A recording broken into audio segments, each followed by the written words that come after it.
I'm going to go ahead and claim that we are live now. Shabbat shalom. Shabbat shalom. Shabbat shalom. Shabbat shalom. Shabbat shalom. Shabbat shalom. Shabbat shalom, Israel. Shabbat shalom. Praise Yah. Brother Walter, how you doing? Not bad at all, man. Just out to the family. My way home. All right, Just family. relaxing. Hey. Hi, guys. Shalom, shalom to you and the little ones. Shalom to you too. We got to get out there sometime. Hi. I'm calling him Little Walter. Yes. Yep. All right. Family is so very important. You know what I'm saying? It's so very important. Today, again, we're going to be dealing with the topic of marriage. And definitely as it applies to the house of Israel and the importance. All right.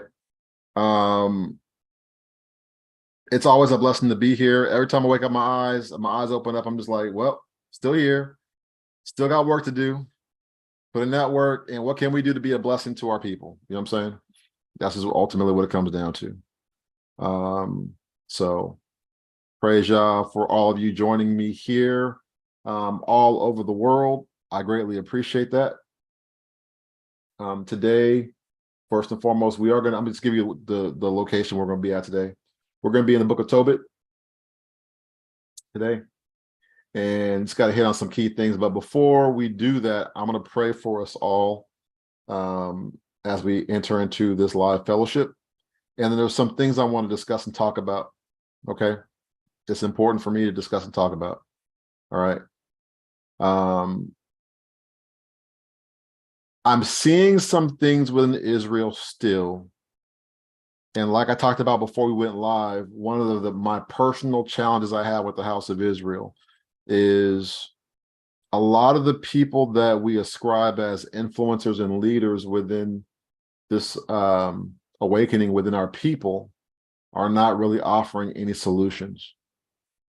And it's challenging. And the Most High has charged me to do things that I didn't think I would have to do. Yet I will do them because that's what he wants me to do.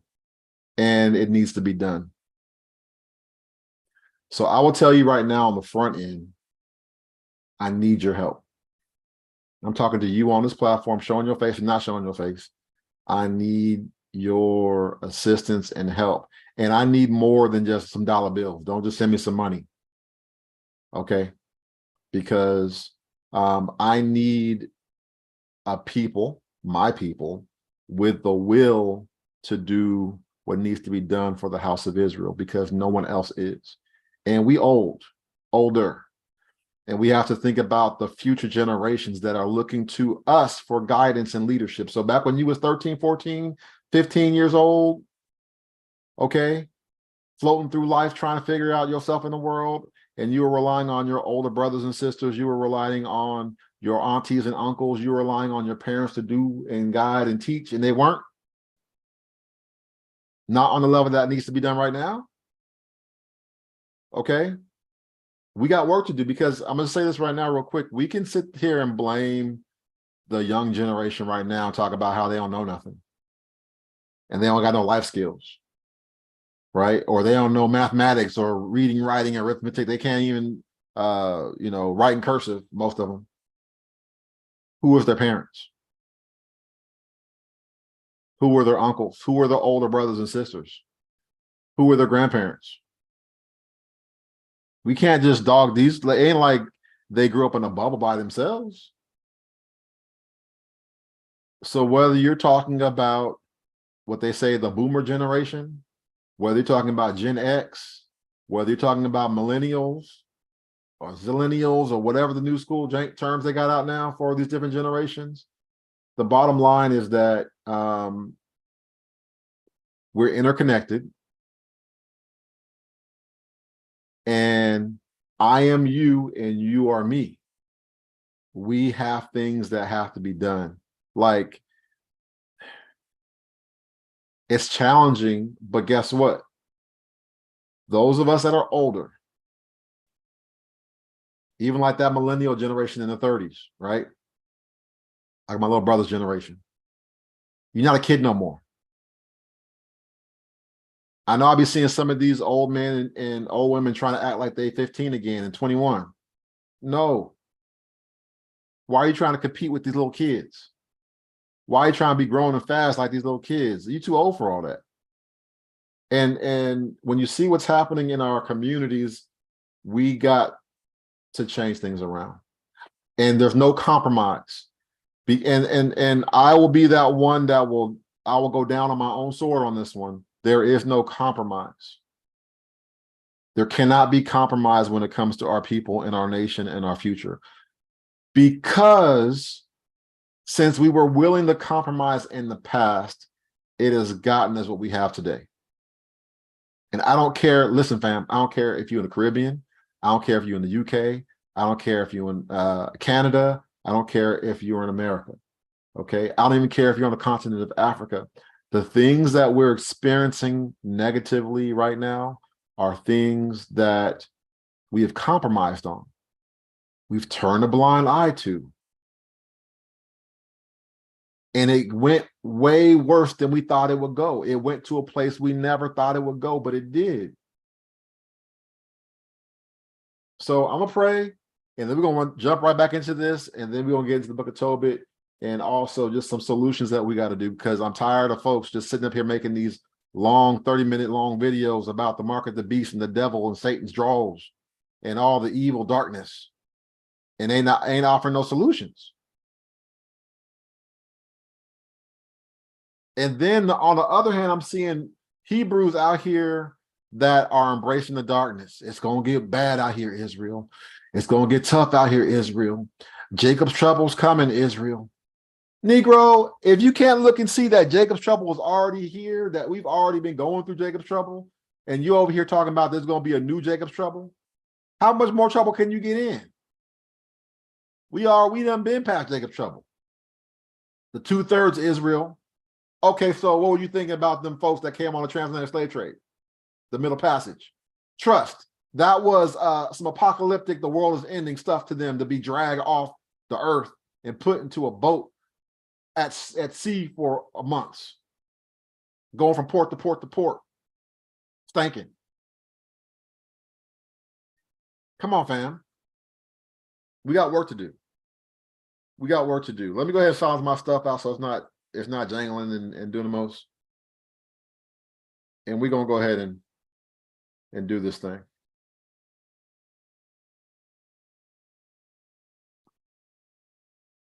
All praise to the Most High, yeah. I pray y'all ready, because today I'm not coming around to play around. I'm not here for no clicks, no views, no subscriptions. You know what I'm saying? I'm looking for soldiers. I'm gonna be the new general now. I'm gonna treat y'all like we in the army or something like that. We got work to do. I'm tired of all this complaining and whining about stuff and acting like your hand is broke.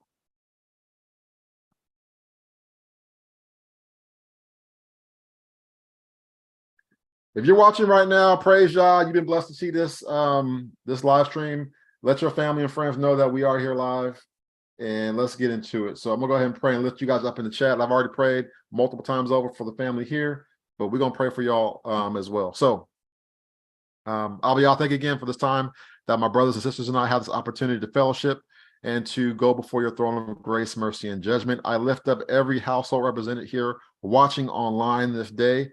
You know their every situation and circumstance. We lift them up to you right now and ask for your hand of healing and your hand of direction and shalom be upon them.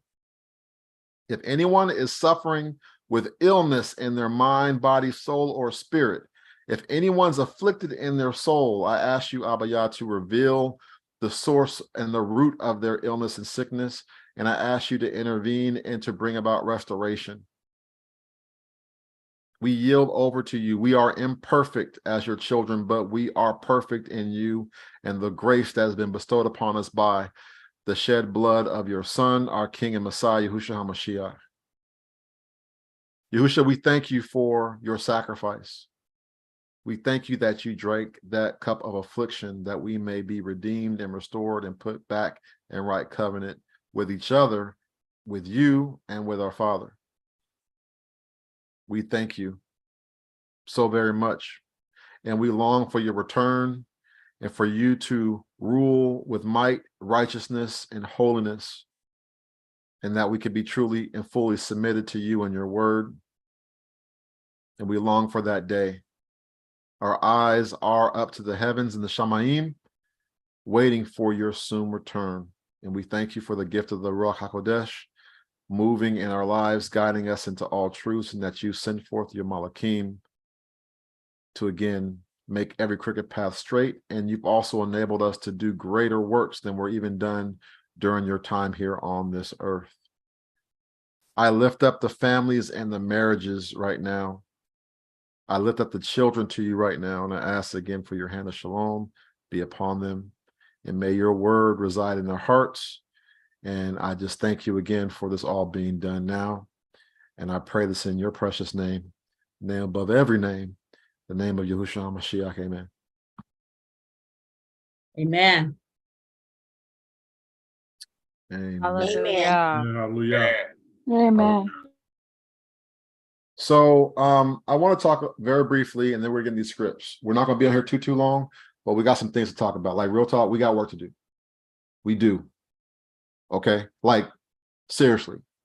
I was talking with my wife the other day about the stuff that we're seeing, and I addressed the situation that we talked about here previously. And I'm gonna ask y'all again, but y'all already know what it is. When you guys think of a gay man, what is the image of a gay man to you? And the answer overwhelmingly was and is the black man. The black man has become the face, the image and representation of homosexuality.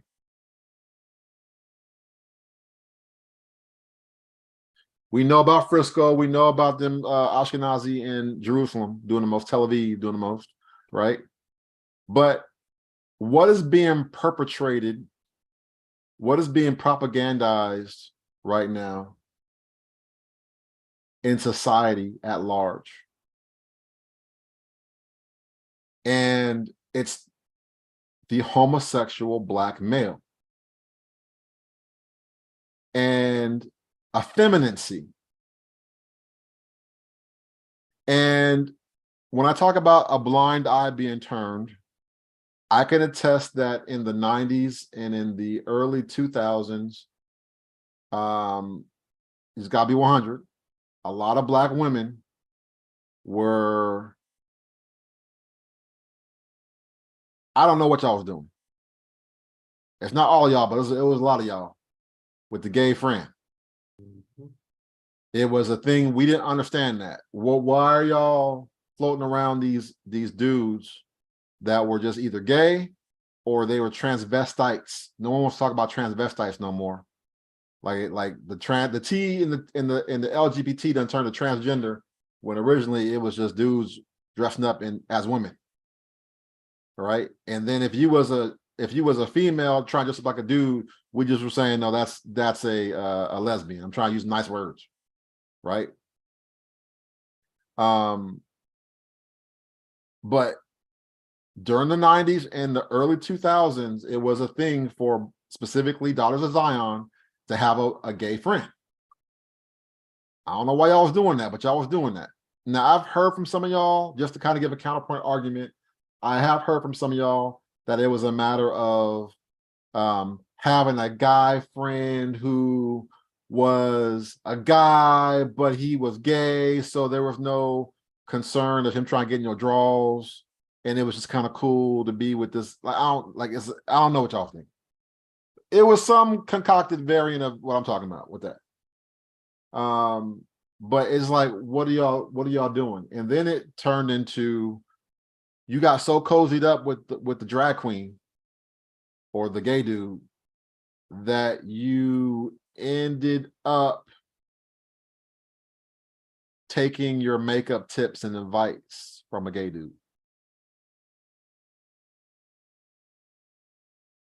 And now here we are in 2023, and the majority of women's beauty tips and care makes y'all look like drag queens because you were taking your counsel and advice from drag queens. So now you got like 2-inch long eyelashes on your face. You got these nails that are 6 inches long, hanging claws off your fingers. You're not wearing your real hair. You took advice and counsel from a drag queen, a gay dude that dresses up in drag. And now in 2023, the majority of specifically Black women look like caricatures of your oneself. And now it's questionable. You got like, you're a whole woman and you got dudes asking you if you are a natural woman or not. Because you have the fit on uniform of a transgender person. You took from being the natural, feminine, praise Yah, essence of a woman to make yourself up in the image of a drag person.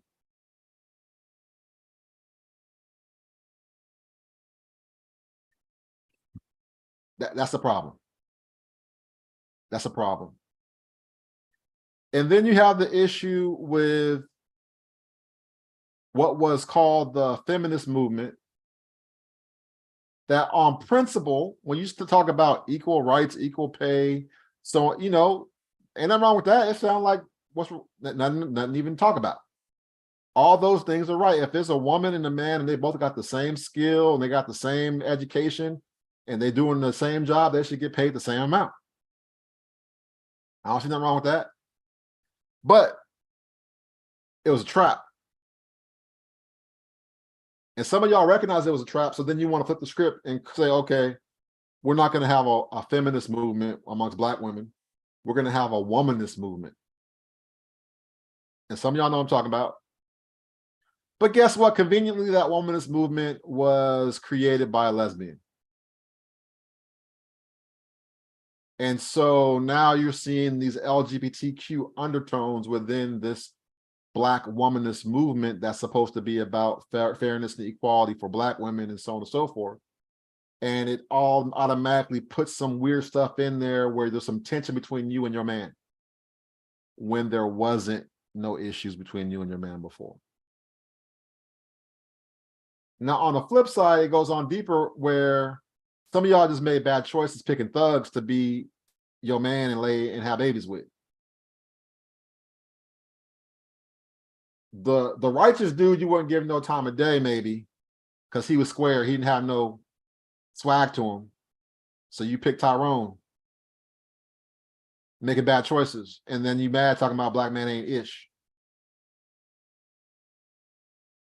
And then that's fueled by the womanist agenda that says, yeah, girl, you don't need no man. And then you got Uncle Sam saying, yeah, girl, you don't need no man. And Uncle Sam will incentivize you to not have a man in your house, but actually incentivize you for having children out of wedlock. So now you can get your weekly or your monthly sustenance from Uncle Sam and not rely on your man. It's tragedy.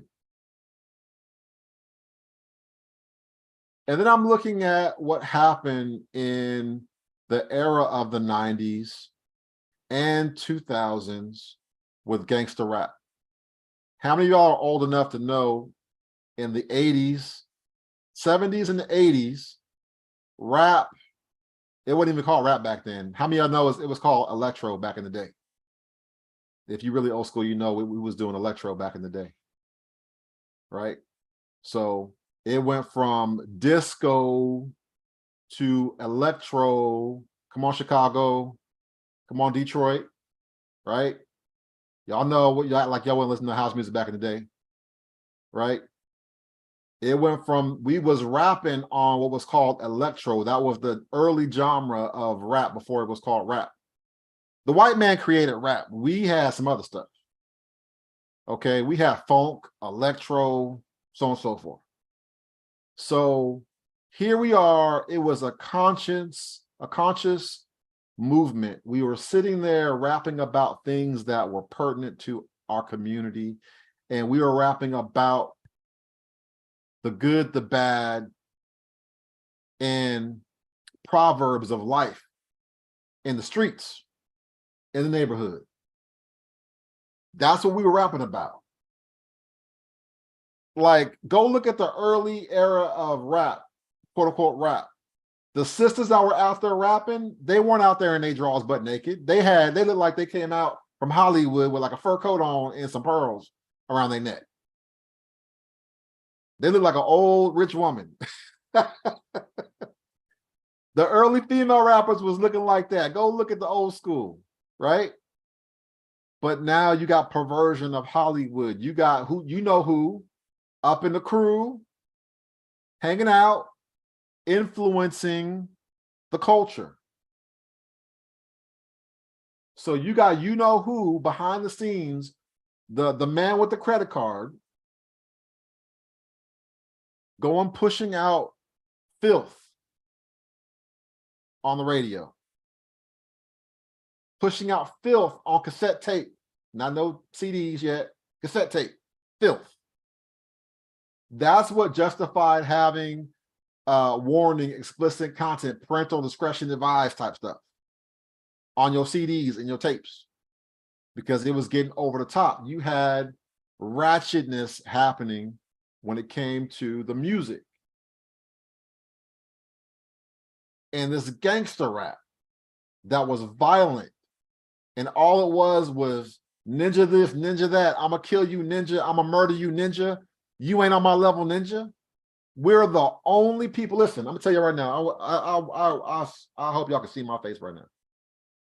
We are the only culture where it's profitable to entertain our open enemies with nigga jokes. I'm gonna let that sit. We're the only people that are allowed on this earth, and we're the only people that openly disrespect ourselves and each other. For jokes, for entertainment, for all the other nations.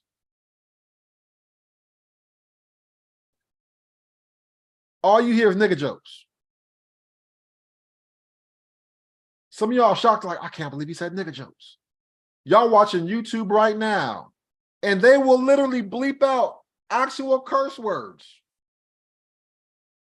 They will bleep out curse words and leave nigga out for everybody to hear, because it has no more power, because they've literally made your byword so common in your culture that they will pay you to be a comedian to tell us nigga jokes, Israel. So that when you go to the comedy club, you're waiting to hear that word.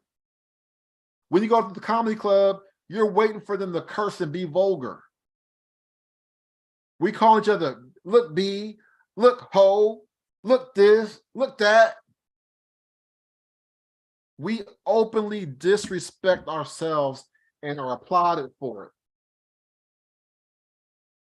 it. Lawlessness has become acceptable in our culture, and it's being celebrated. There is a situation, I don't know about the dude, it's a Christian dude, I happened to come by it. It's a Christian pastor that I guess he got, was gonna get put out of his church or something like that. And he was like, I ain't gonna go. And one of the things he said, you know, they offered me a contract to go ahead and leave this church and go do some other jank, right? And he had opened up to his congregation and said, and I gotta be honest with y'all, I cursed them out.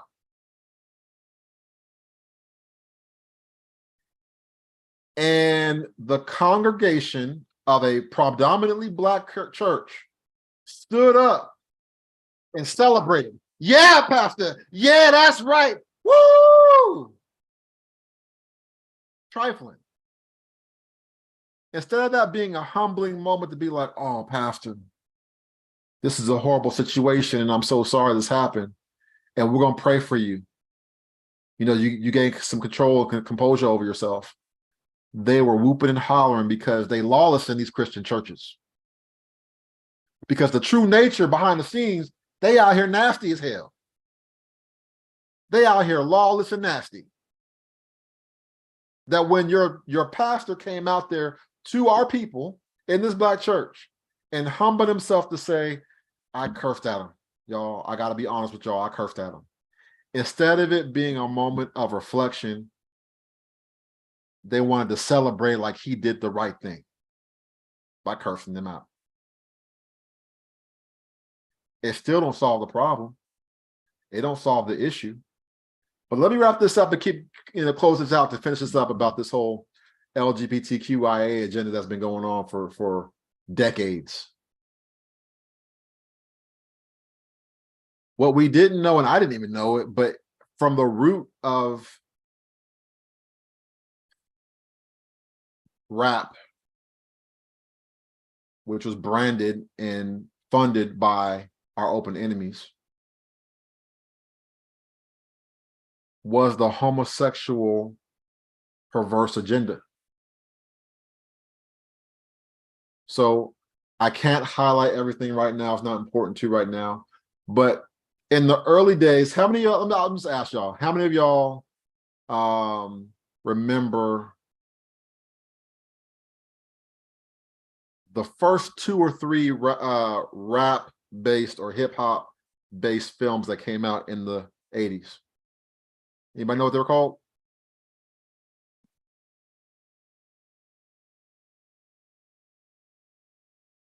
I'm gonna give y'all one, Crush Groove. Grandmaster Flash. I'm looking for like actual movies.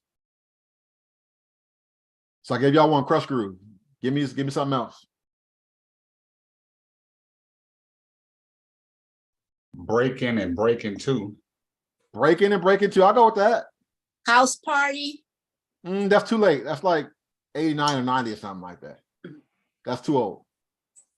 Fat Boys had one called Disorderlies. Oh, you said the Fat Boys.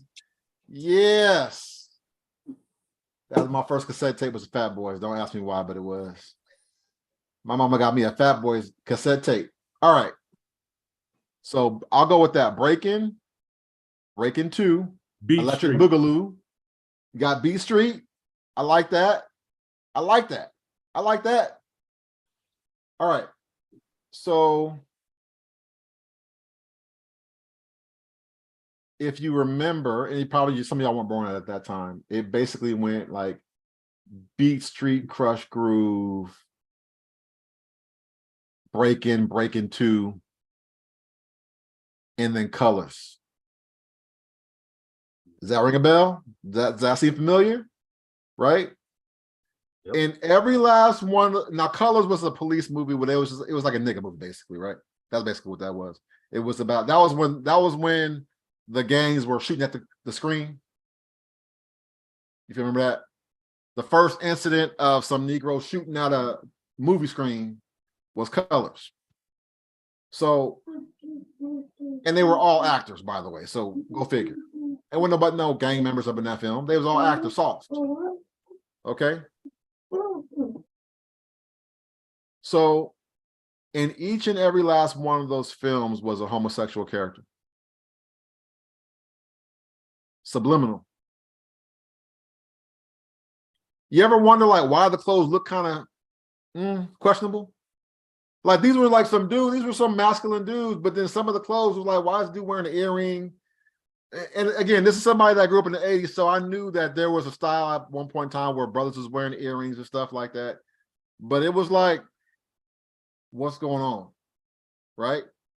So to help hone y'all in on this, and Dave Chappelle kind of cracked some joke about this too, right? How many of y'all remember in the 80s the Rock Boys? The white boys with the hair, right? The hair metal bands. They all were wearing like dresses. They all were wearing like S&M, leather pants, and they all were wearing makeup and lipstick. That was in the 80s. The hair bands. It was a bunch of primarily straight dudes, but they had them dressed like women. They literally wore lipstick, eyeliner, and women's clothes. And they had hair like white girls, but they had the guitar and they was meddling out, right? That agenda was already in that metal, that rock music scene before we really got like hardcore metal. It was like that. Yeah, glam rock. Someone said it. Sheila said it. Glam rock. Kiss. That style, right?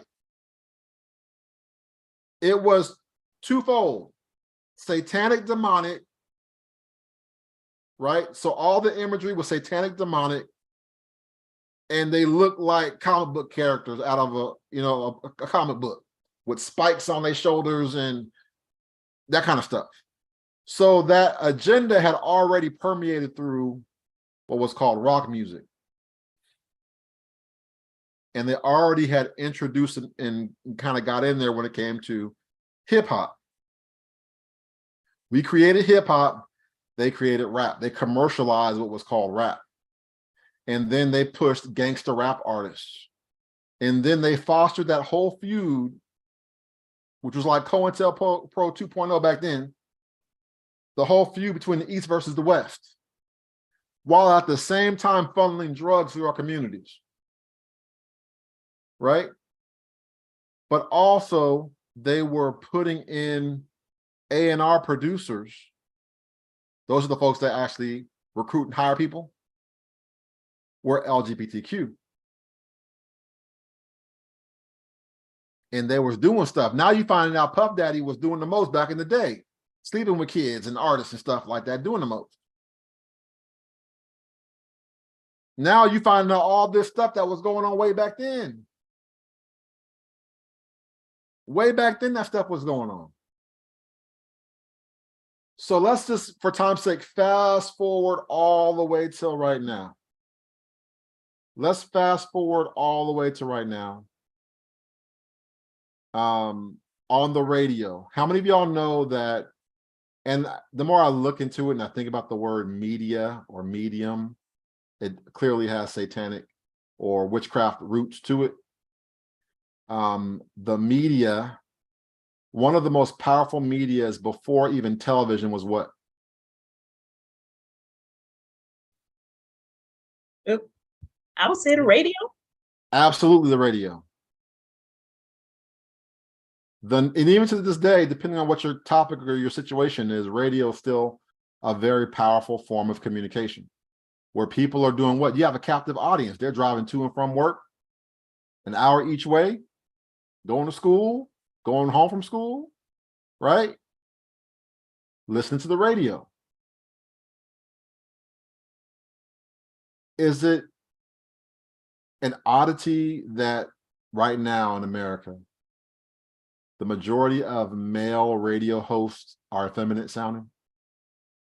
They're either effeminate or they purposely sound effeminate, okay? And within the Black community, within Black radio shows, morning shows, they hire predominantly gay Black men on the radio. And they are flamboyant, they're effeminate. And so what's happened right now to where we are, fast forward to this day in 2023, is the Black homosexual, the Black lesbian, the Black bisexual, the Black transgender,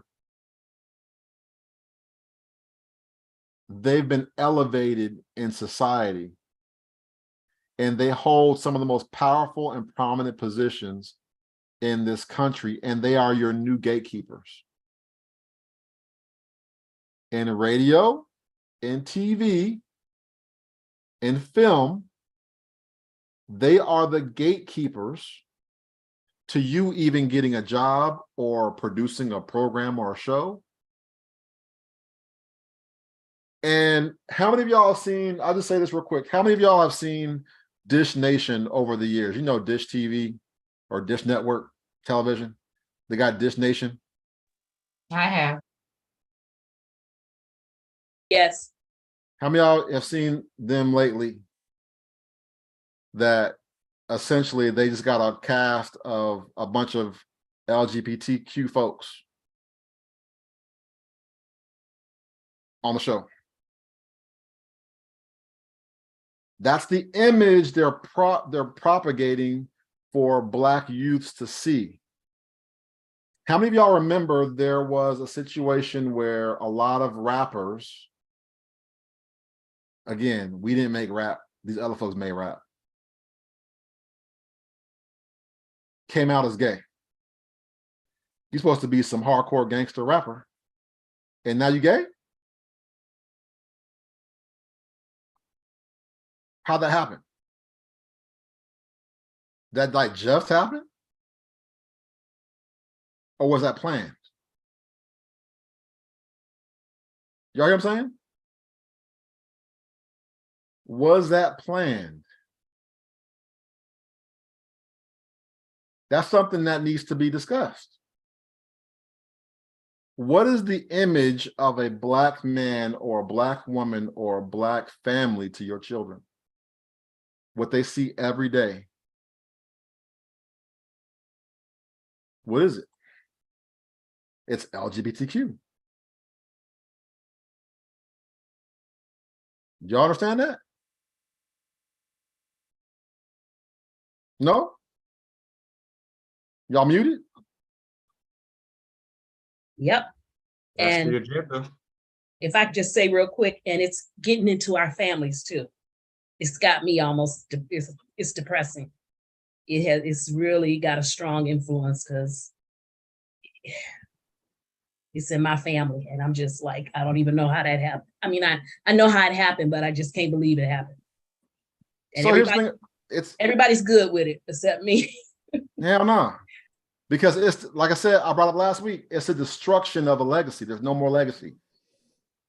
You die with that. You die alone, you die diseased, it's a wrap. And you have to live with your loved one's gonna go to hell. Right? Basically, it's it's abomination. Well, it's absolutely an abomination. It's a tragedy. It's a tragedy that, because the issue on that level is this, and there's multiple reasons why some of this stuff happens, because I feel for many of them, because they're confused. The reality of it is that they're a victim in my eyes. They're a victim, and usually it's because our families are trash and didn't cover and protect each other. Because y'all turned a blind eye to what was happening when little girl was 8, 9, 10 years old and want to act like nothing happened. And you wonder why she confused messing with girls when she was raped and violated by her uncle or the cousin. We don't want to talk about that aspect of it. Right. Every last one of these folks that's all out here turned around confused have had some serious sexual trauma and abuse. I don't care how handsome a boy is. I don't care how beautiful a woman is right now. At one point in time, that was a child that was violated, abused, and assaulted. They are a victim of sexual perversion and a lifestyle that at the end of the day, they ended up perpetrating themselves on other people. Not all of them, but a good majority of them do. I'm going to show this real quick. Let's highlight this real quick just to kind of highlight what's going on. Okay. And then we're going to get going.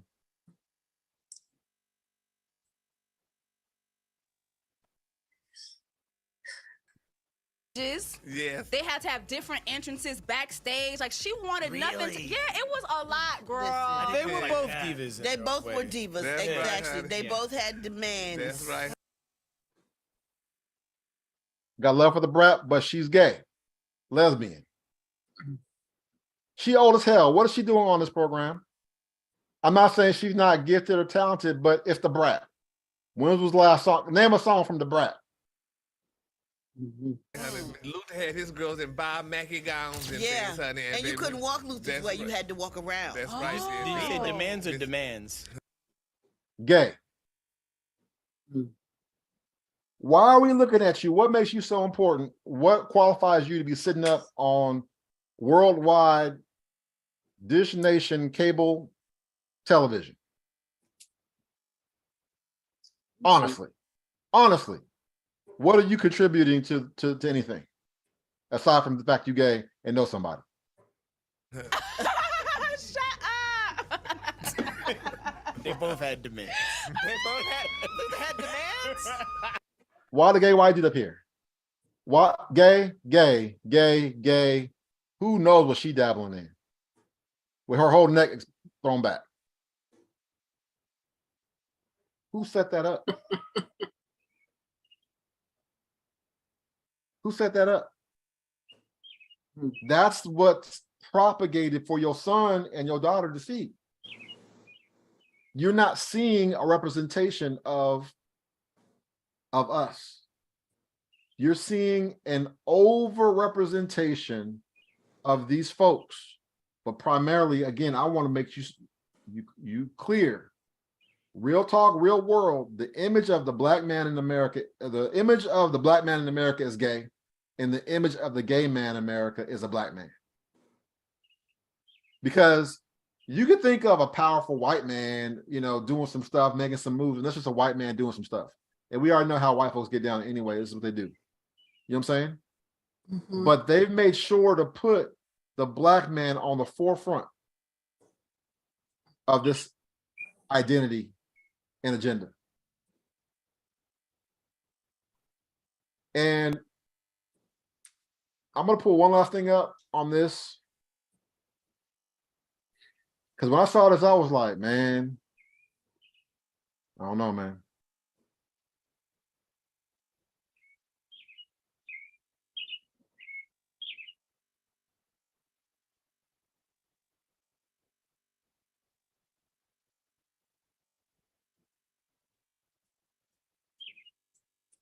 When I saw this, I didn't know what to say. How many of y'all saw what happened?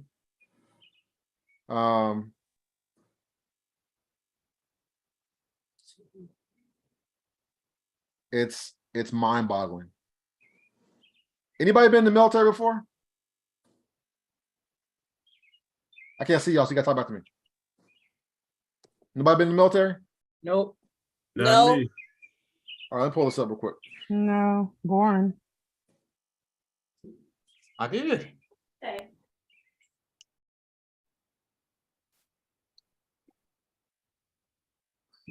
This is the White House, y'all.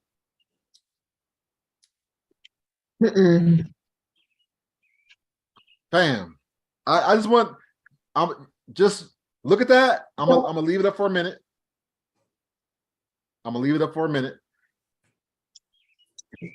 Rainbow flag up there.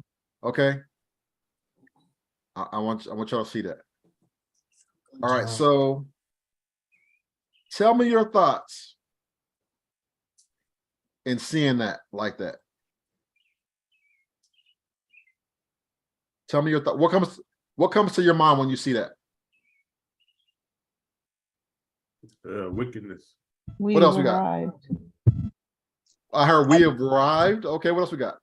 I mean, they definitely letting you know, like, this is where we at. This is what we're gonna be all about eventually, or already are all about. Because, that shouldn't even be happening. That they're just letting you know this is what we about. This is about to happen, and it's going down like this, whether y'all like it or not. This is the direction this country is going in. And you better start liking these people and accepting these people and confirming these people, because they have the backing of the United States government behind them. I like it. What else we got? It also says that being that it's on the White House, is look as though as America as a whole, except that individual. All right, I like that. I'm gonna go one more. Anybody else? It'll be a gay nation. And it also, it's going to be a gay nation. It's already gay nation at the spirit, but keep going. Go ahead, sis. And it also shows that this person that's in the White House now will not be there next year. They're gonna get rid of him. Maybe. All right, what else we got? It's a significant marker. This is Cheryl speaking. Shalom, everyone. It's a significant marker, and when they put the colors on their embassies in other countries, it speaks volumes to their intent to push this agenda everywhere that they have their influence. And it's, significant, or a sign, I should say, of their power and dominance across the world. All right, we got it up on the embassy building, and that was a sign for me that no, this is the end. This is the fall. She said, "Nah, this is the end." Because if we did not, in this nation, did not have the kind of uproar that I thought we would have, or we would have had in times past. Mm-hmm. Yeah, that was a sign for me. So, one more thing, Maury, I think too that it's showing too who's funding. They got money. So I think it's like, it's some of that too. They got the money and the power, like you were saying, they got these power positions in the world. And so who's funding, who's backing all this stuff. And so they're going to promote their agenda.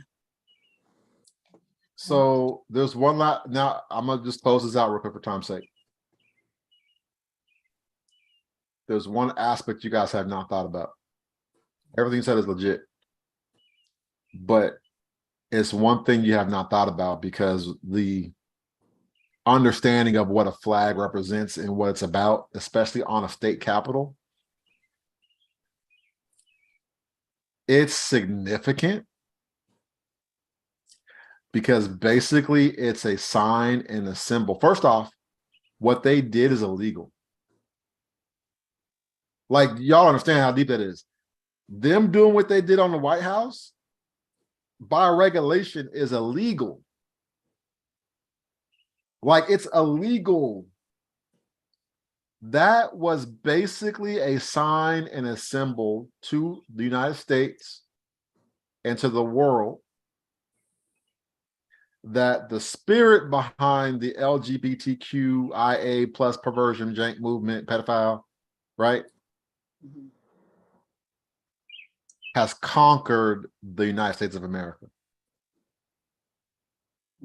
Do you understand? They put their flag on the White House. That's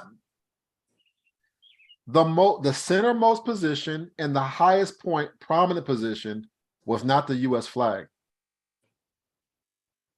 It was their flag. They're sending a symbol out to the United States territorial and the entire world. We own you. Mm-hmm. You need to understand the magnitude of this. Your schools, we own you.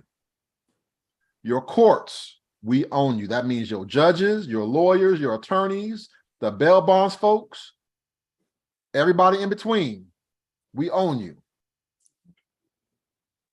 The county, the state, the nation, we own you.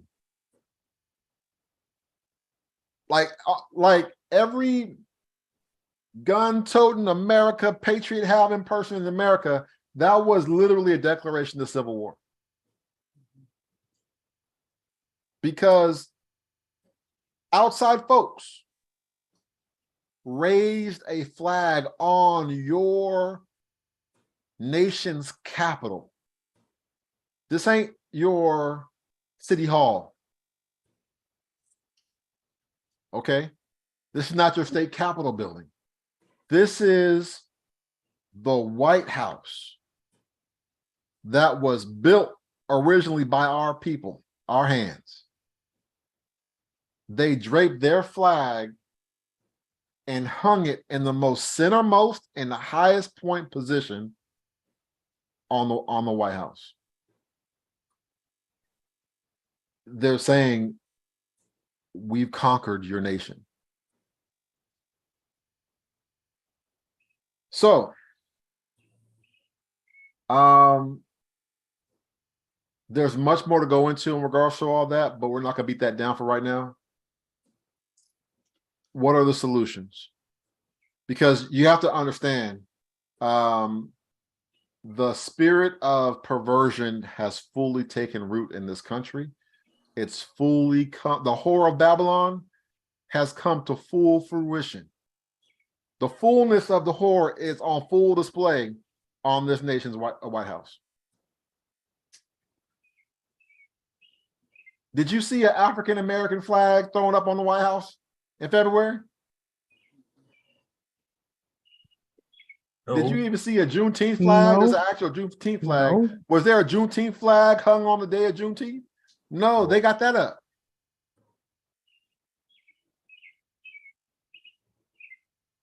So the passivity that our people have been prone to over these years and decades is over with. Because your children, your grandchildren, some of y'all, your great-grandchildren are being raised up under the principality of perversion. And so whereas we've been content to go to work and pay bills and pay our taxes and just kind of float through life, reacting to the things that happen around us, it's not going to work no more.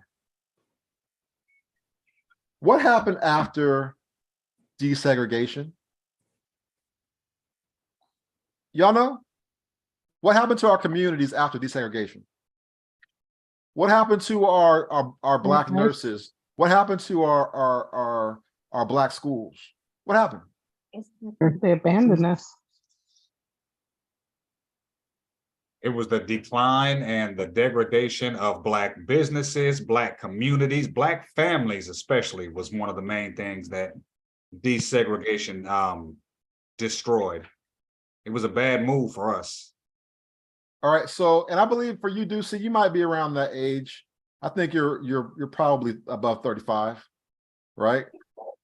Do you remember as a kid them busing you to different schools?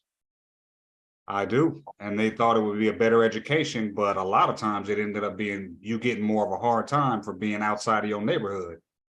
Right? Now, what they did was, so here's the thing about it. We went from having our own businesses, having our own healthcare situation, doctors, nurse staff, personal nurse staff within our own communities, okay? And we went from having our own educational and trade schools to then the government getting involved in your business. And what did they do? Oh, you want equal rights, huh? You want your civil rights? Bet. We are now deeply involved in your everyday affairs. So what did that mean? That meant, guess what? Those schools you had that you were educating your children, close them down, shut them down. We're now going to close down these schools. You want some money? We ain't giving you no money. We're going to take your taxpayer dollars and stop having it routed to your schools, shut your schools down, and reroute them to our schools, and then bus y'all kids to us. But the whole time we're going to mistreat you. Yeah. The whole time, hold on. The whole time when your daughter or your son raises their hand and says, teacher, teacher, I know, they're gonna snatch their whole soul off. They're gonna kill their soul. Not allow them to speak. You have no voice in my classroom, little black girl. That's what was happening to our kids. Some of y'all, that happened to y'all. Go ahead, Sheila. Yeah, I was going to say that's exactly what happened in Detroit. And they defunded all the schools, you know, up there in Lansing. They just couldn't get any federal money, any state money. But amazingly, all the suburban schools were funded. They had beautiful music programs. They had theater programs. They had everything. And then they do that stuff. And then they'll turn around and say, oh, the school systems in Detroit, oh, they're so bad. It's so bad. But why is it bad? It's bad because you made it bad. Then they play that game. Then you have your own people who turn around and say the same thing. Oh, the schools in Detroit, they just got so bad. And I would always have to argue with people and say, but why did they get bad, guys? Why did they decline? They declined because of these reasons. So it's just a mess. But I just wanted to say that they did all of that and then turned around and said, look at those terrible schools in Detroit. Those students don't want to learn. Look at their schools, you know, and it was just, you defunded our schools. There's nothing there. I think by the time I came out of school, it just really started going down. So that is so true. But now it's turning on them because a lot of these suburban schools are having their problems now. And they've had to shut down around here. And they are just in a tizzy because, you know, that's not supposed to happen to them. But now it seems like, you know, of course, the tables are turning and it's happening to them now.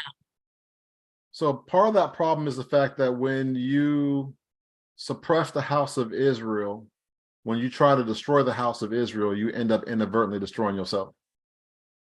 Because the anointing is on the house of Israel. And so all the nations literally sustain themselves off the house of Israel. That's the thing that no one wants to talk about. Nobody wants to talk about the fact that the other nations literally sustain themselves off the house of Israel. They would not be or exist in the capacity that they are if they were not robbing, stealing, cheating from the house of Israel. If they were not stealing the anointing, exploiting the anointing off of the house of Israel to do the things that they do. And so it's no different. Let's just round it out in Chicago. We're going to defund y'all. We're not going to provide for y'all. We don't got no money for that. We're going to close your schools down. But then magically, the new slaves come in town and we magically got $51 million and now want another $25 million. I'm not even that thuggish. And if I was in Chicago, I'd be cutting up acting the fool. Like for real. Call me Moray Shug. I'll be up there acting the fool. Because like, how are you going to sit here and be like, we don't got no money for y'all Negroes? But then illegal folks that shouldn't even be here come on through and you got money for them? I'm not sharing a dime with these folks. Until my situation in my community and my everything gets made right, I'm not sharing a single cent with no other folks. No. No. No, no, no, no, no. You better bust them back to California or somewhere else. You better bust them back to the border someplace. And you're going, all the money you was pledging to go ahead and take care of these folks, you're going to take care of us. Because let's be real. I don't know. Brother Mike, you might be able to help me out. How many folks would you say, just guesstimate, how many Black folks would you say are in Chicago that was actually established by a Black man? How many Hebrews would you say are actually in Chicago, roughly? How many hundreds of thousands of people or millions? I don't know. I'd say about 5 million. You tell me about roughly 5 million Black folks in Chicago? Bam. And how many border folks you think coming through? How much they saying? What are they saying? 25,000? 20,000? I thought it was like 5,000 that came in. Bam.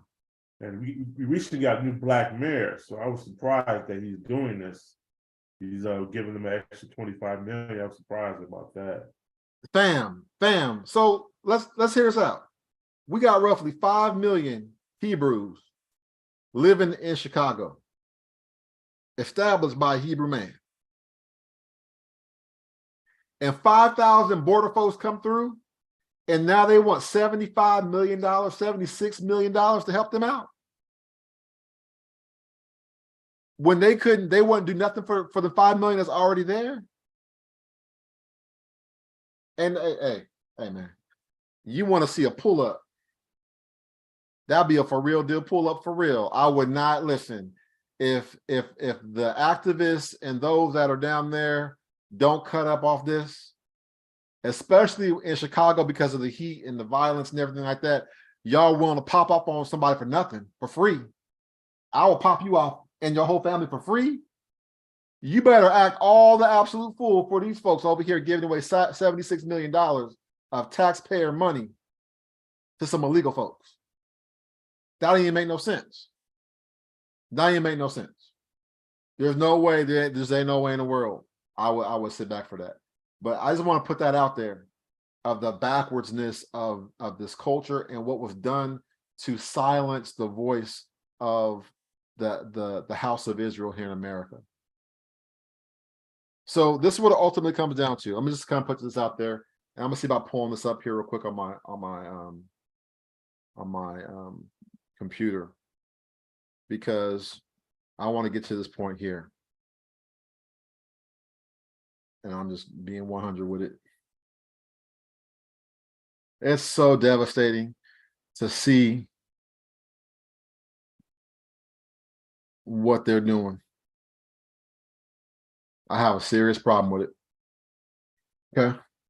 We're about to get in these scripts, but I want to hit on something real quick. And I might have to spice this up and have y'all share this far and wide. I don't even care if you don't even like me. I ain't talking about y'all here, but I'm saying I don't care if the person that sees this is like, I don't like that Maury Dwayne. Get over it. We got work to do. Okay? So here's the situation. I was talking with my wife about all these different situations. I was talking with my wife about the fact that the image of the black man is gay. Outside of myself, okay, my son, who's about to be 13, my 13-year-old son goes around and everybody's gay. Where's his role models? When he turns on the TV, what's propagating towards him? Interracial jank or gay? None of our children see any intact and whole families. And I want to say this last part too, before I close out. I want to say this part too. I've been noticing online the fires and flames that have been stoked to provoke the black woman against the black man and the black man against the black woman. And it's over the top. And when I look in the spirit realm and I discern what I'm seeing on these people that are propagating this, it's the spirit of perversion and homosexuality. And I'm lumping that all together, like the whole LGBTQIA jank. It's on them.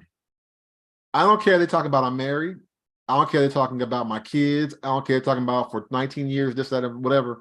When I look and I discern what's motivating them, what's on them, it's a spirit of perversion. Like fam, I need you to understand this. It's a spirit of perversion. And if anyone is dealing with the spirit of perversion, if anyone's dealing with pornography, get help and stop. Okay? A holistic, righteous relationship with a woman in your bed is 1,000,000 times better than the fantasy in your head. Don't destroy yourself and destroy your lineage and destroy your whole life off of some computer jank. OnlyFans.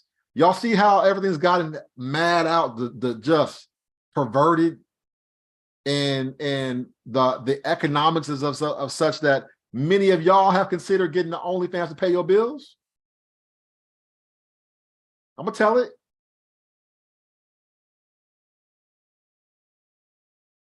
Willing to sell your body online for some coin.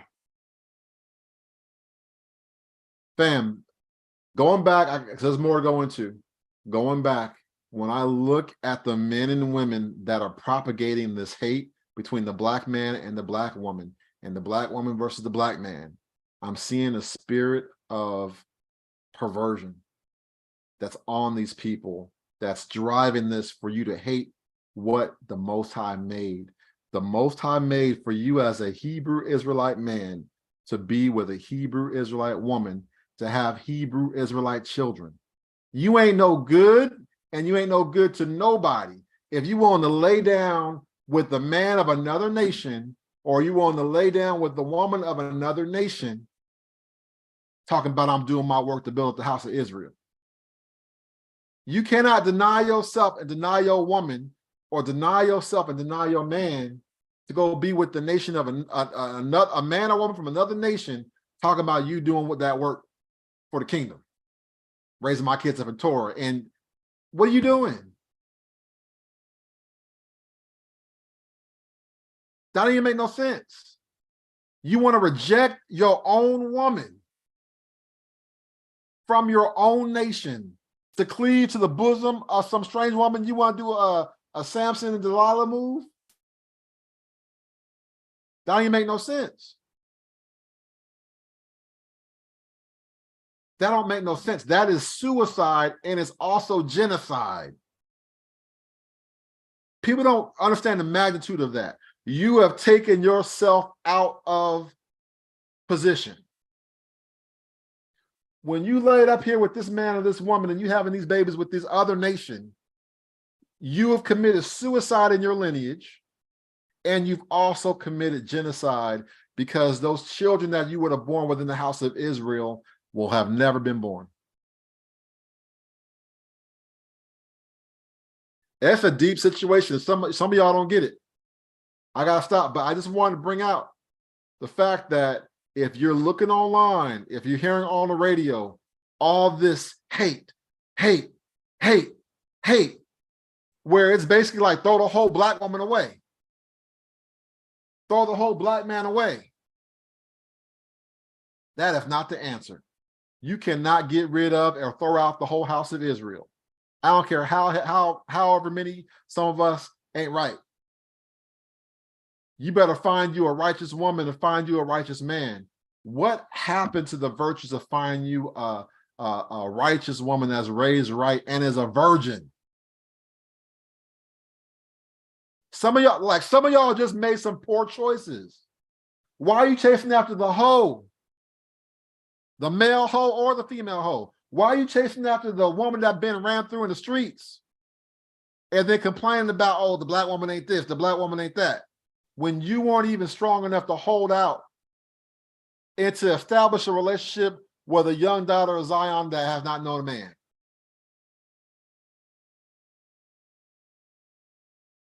That don't even make no sense. We're doing wrong by our nation. We got a problem in our nation. Let me close this up with this and then get in our scripture. This is what it comes down to. This is what it comes down to. After my wife and I were talking about all these different situations, we were also highlighting the fact that the representation that our children are being raised up seeing. Because like I said, it's not about you. You old. You lived your life and made mistakes and or had successes, and you going through the path of living your life. But you have a responsibility for the future of our nation.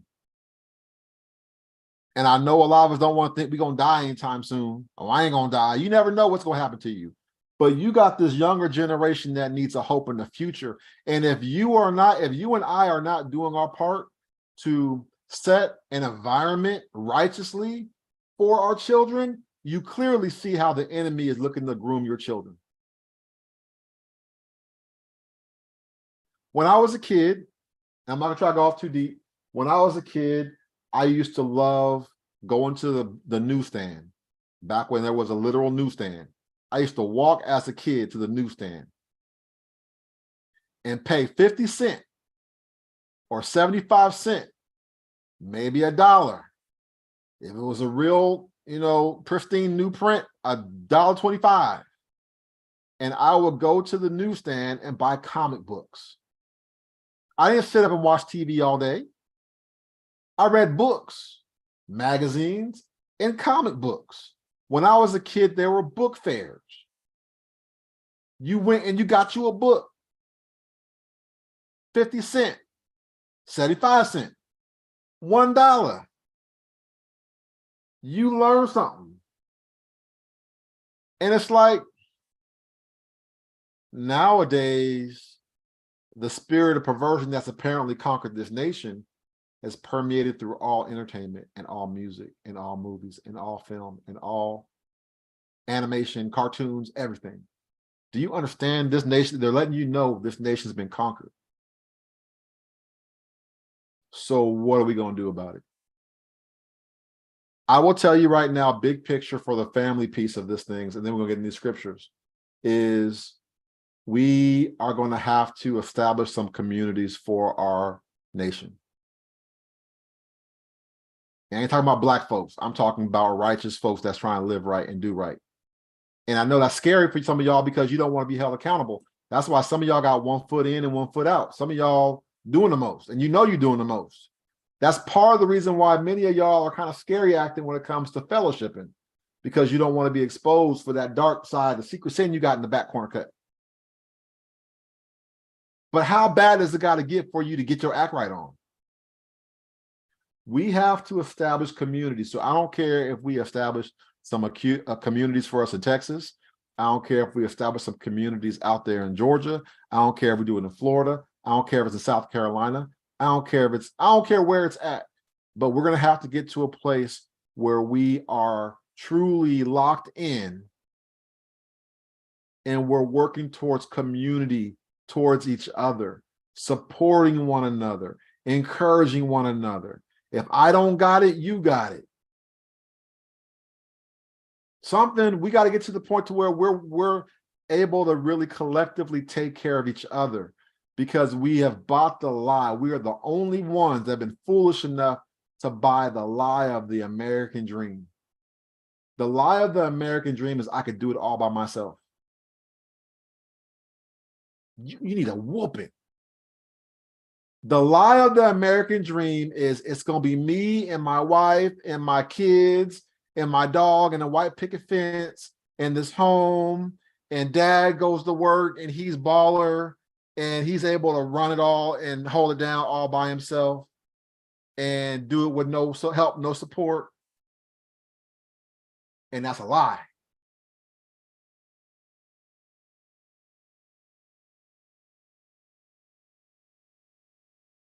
These other nations will say, I don't know what's wrong with you. I'm 25 and buy my own house. You old as hell and don't got a house yet. But what she don't tell you is that their family helped them buy the house. What they don't tell you is that their family helped them put together the down payment for that house. What they don't tell you is that, oh, I work for my father-in-law who owns his own business. Fam, do y'all understand? We the only ones foolish enough out here, stupid, dumb as hell. We the only ones walking around here like, oh, I'm a do like I see in the TV show, in the movies, and they lying to you. Everything, go look, everything these other nations have, they did it together. They did it as a community. And we dumb and slow as hell talking about, oh, you 17 and a half, now you better start looking for a place to live. Your child can barely wipe their behind at 17. They still walk around here musty. And you want to kick them out at 18 years old? You want to broom them off to the streets at 18 years old? Especially when you've been so doggone busy slaving at your job that you haven't even been able to be there as a parent? I'm telling it today. You want to broom your kid off to the street curb, and you haven't even been able to be there as a mother or a father to raise your own children. You done left their education and their street learning to the LGBTQ public school. Love is love. It's Pride Month, everybody. Are you sure you're a boy? Are you sure you're a girl? I think Susie likes you. That's gross. She's a girl. I'm a girl. Are you sure? Well, I like her. I want her to be my friend. I want to be accepted. Well, maybe you should go give her a kiss. They doing the most in these schools. Why are all these white women sleeping with these kids?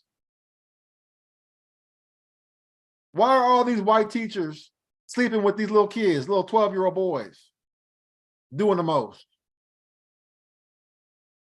The spirit of perversion has conquered this country. So this is what it comes down to. This is what I'm doing. I don't even want to do it on that level, but I'm going to do it because I have to do it. It has to be done. Waiting on other Negroes to do something ain't going to work. Our hand ain't broke. So I'm telling you right now what I need, whether you like me or not. I don't even matter. We got to work together to solve this problem. We got to get work on community. But another thing we have to get started working on right now is providing options for learning, self-discovery, and education for our own children. Period. So this is what I need from you. And I need you to put in this work. This is not just talking, maybe I'll think about it, but then you're going to go about your day just reacting and paying bills and paying taxes until you die.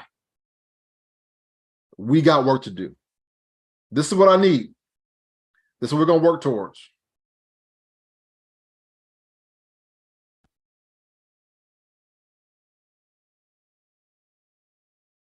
Right here.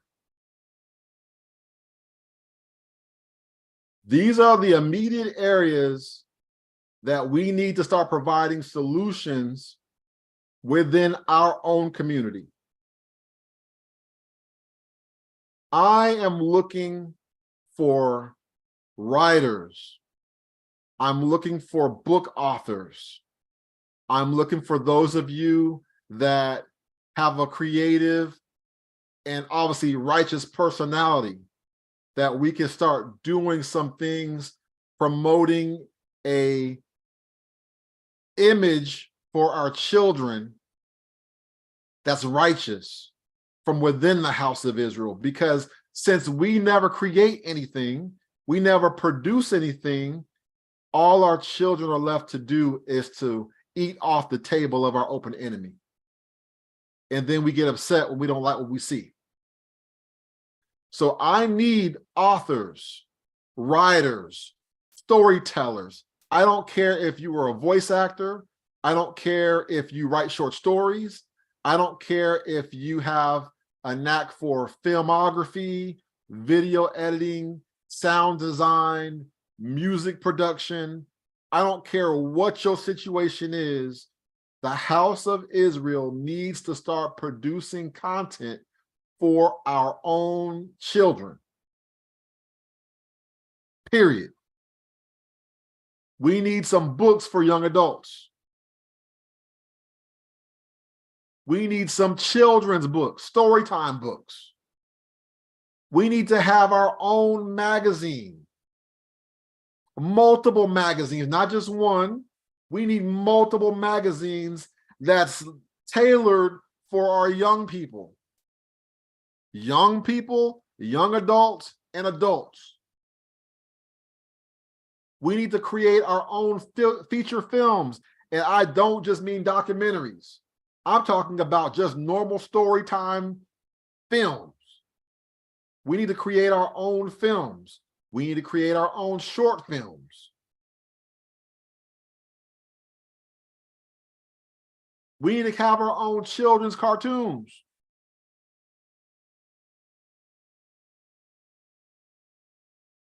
And I'm gonna leave that up for a minute. This is what we need to start creating. We have to give our children, our youth, an image that they could aspire towards, because the imagery and what they're hearing right now is perversion. And if we don't step up to create an outlet for our children, if we don't step forth to provide an image for our children rooted in Torah, they're gonna be gone. And I'm not just talking. We have to finance these things, and it won't take much.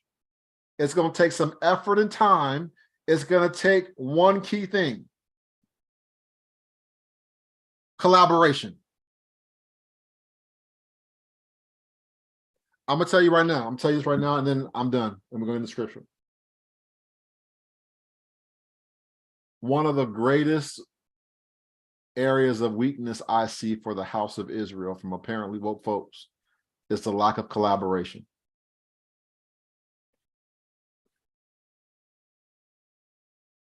The lack of collaboration amongst our people is sickening.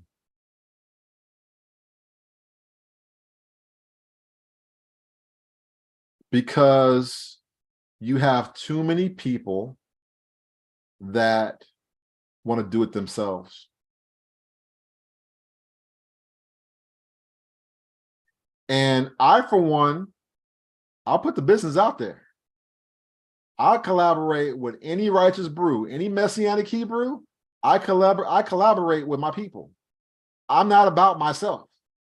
I help a whole lot of folks you don't even know about. They be busting it out, talk about what I'll be doing with them or doing behind the scenes. I don't be putting my business out there. But my whole thing is about collaboration. We're Israel first. This ain't no clique gang. It's not about who's your clique and who you rolling with and who's your moray and, well, I can't talk to you because you're not part of my assembly. It's like, fool, what? What are you talking about? You're not going to survive in your little silo by yourself. That's not how we are Israel. This is not no new school, East Coast, West Coast, North versus South type move. What are we going to do in regards to collaboration? If we refuse to collaborate, it's a wrap. And I mean that.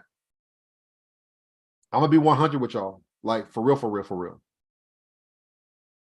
If we refuse to do this work, if we refuse to humble ourselves and collaborate with one another, that breeds dysfunction, number one. And in the face of persecution and chaos, let's put it this way. The Most High only need a remnant and still honor his word. Every last person in the diaspora of the Western Hemisphere could be burnt up and gone. And all the Most High need is 24 people. And he can still honor his word.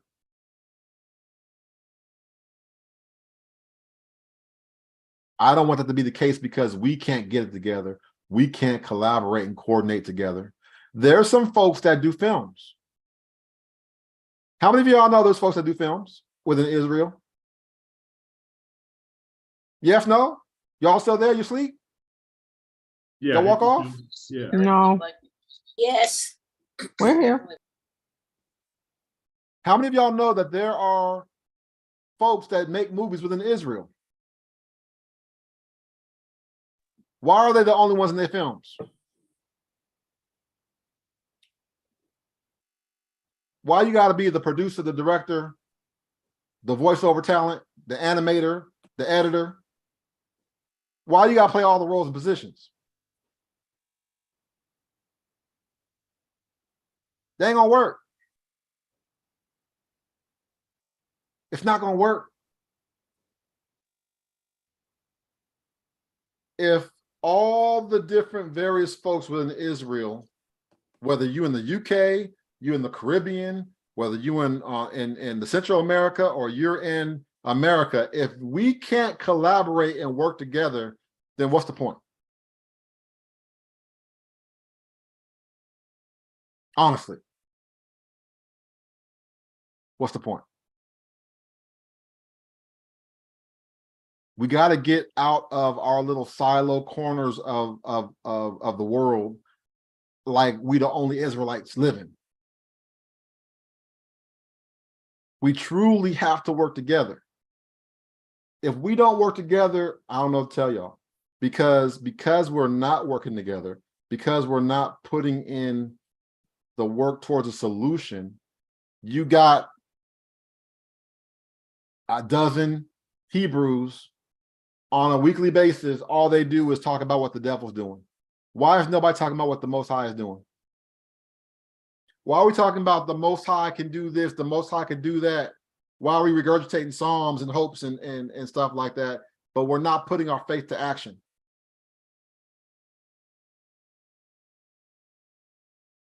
But we sure enough can highlight the work of the devil.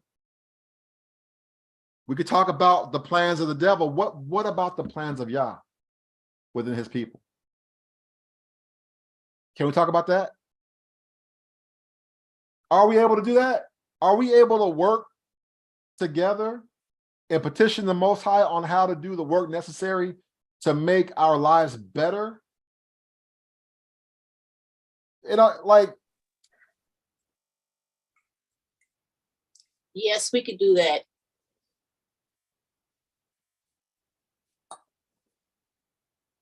if we don't,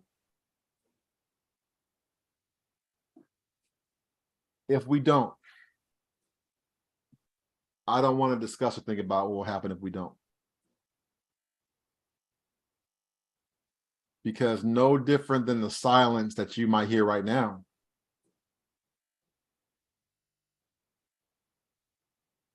that's what is going to be manifested in our lives, because no one's stepping forward.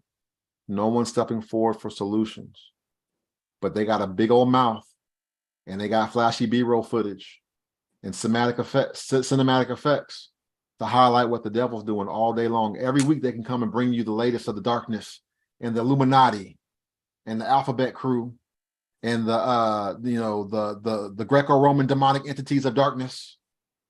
They can tell you all about the darkness, but they can't tell you or put together a plan of what to do within the house of Israel.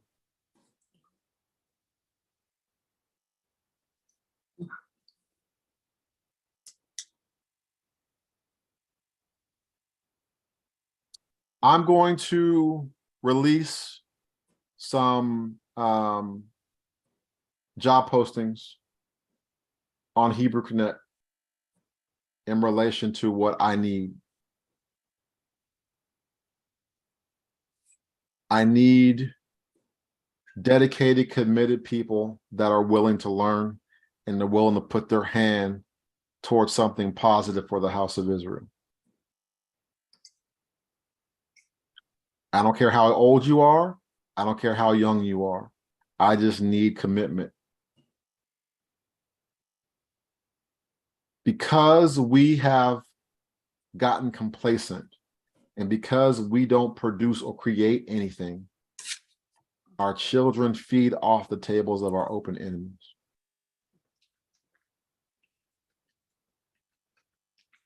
They're literally eating the food from their open enemies. They're being educated by their open enemies. Their image of self is basically given to them by our open enemies. And many of us, many of you are so bound up on your jobs at work that you can't even really apply yourself towards the solutions of our people. Because you treading water at your job. We have to get out of our situation, and that involves community. And I will tell you, I'm just I'm really serious. This goes beyond a whole lot of different things.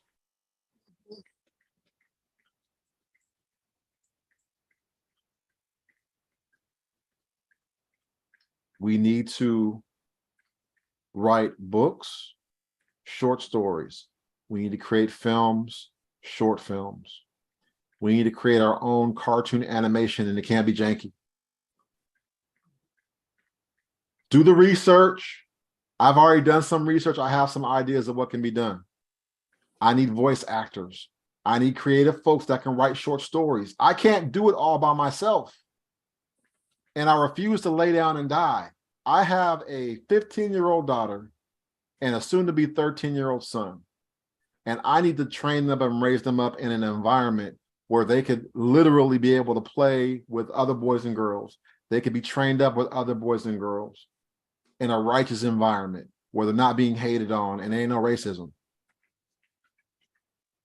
My daughter had begged me to go to some type of a dance recital thing for the summer. You know what my daughter experienced over that week? Take a guess. What do you think she experienced? Racism? Racism.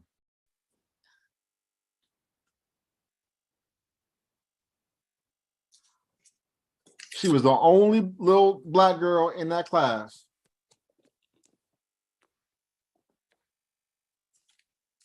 And one of the little white girls ran up to her and was like, "Oh, bye," and wanted to give my daughter a hug. And her mama snatched her up real quick and said, "Come on, let's go."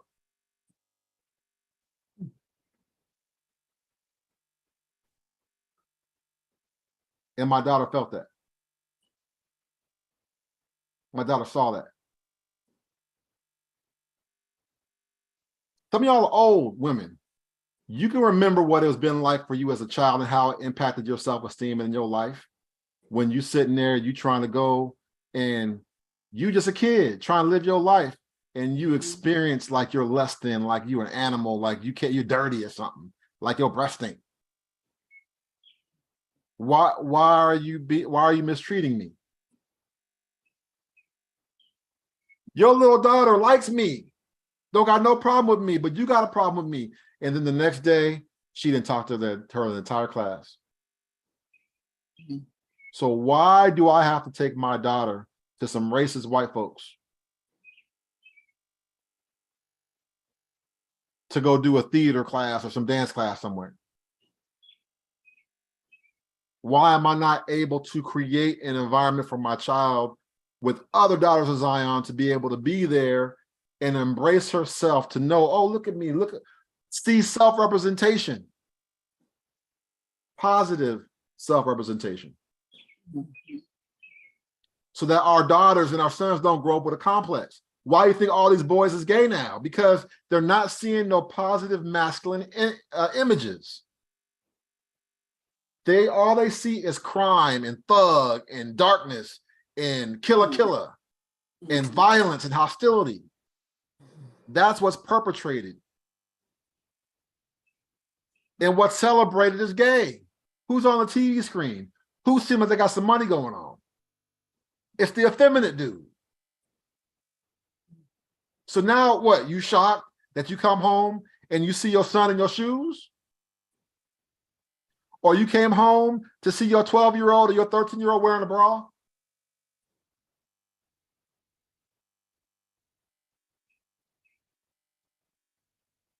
Because we're lax and we're not putting our hands to the plow and we're not serious about this walk, we just enjoy watching videos about the darkness, tabloid news. We're not creating anything. I'm done. If you want to put your hands to the plow, whether it's writing a story, writing a book, doing an audio book, illustrating some work, I don't care what it is, but we're doing it for the house of Israel. You get in contact with me. a moderator or somebody put it in the chat. dharris@HebrewConnect.com. D is in Delta, D is in Dwayne, D-U-A-N-E, dharris@HebrewConnect.com. If you're serious and you're willing to put in the work to create some things for our children, for our future, so that they can have a positive self-image, we can work together. We can work together. I'm about collaboration. Anybody funny style acting, you don't have to worry about me trying to take credit or my name being out there. I don't care. I just want us to collaborate and work together, because our Achilles heel as a nation right now is that you got all these different groups trying to do their own thing by themselves. And I've reached out to various groups and they act funny style. Oh man, well, I'm gonna see what the Most High wants me to do. Okay, that's good. But again, why is it that these silo groups of people are just in their own bubble world, and by themselves, they're not having that big of an impact?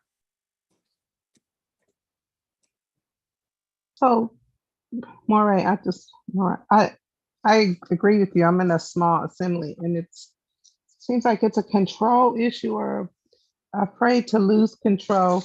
But even on the small level, not letting the assemblies get involved enough to feel like we're making an impact, because it's so controlled. And I'm not sure if it's they don't trust enough, or they want to control the message. I don't know, because I love, and I just want to commend you, because you were the first person I was in contact with when I came to the truth almost 3 years ago, and you actually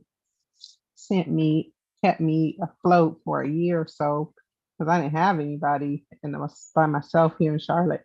But I know I'm connected with a small assembly here, and I really like them as family, but I feel like there's no creative stuff going out as far as letting other people get involved. Is so controlled.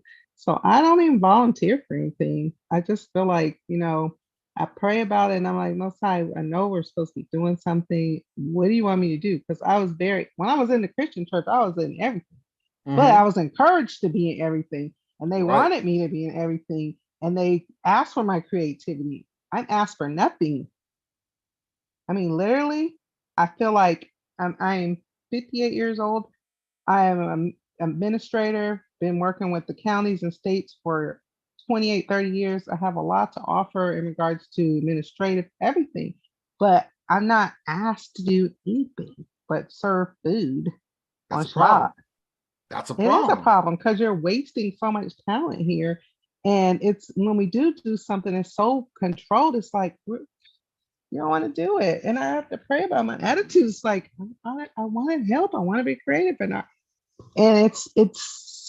I don't know what it is. I just feel like it's like a lack of trust, but you got to relinquish you got to delegate. You got to trust people that they have the same belief you have. They want the same outcome you want.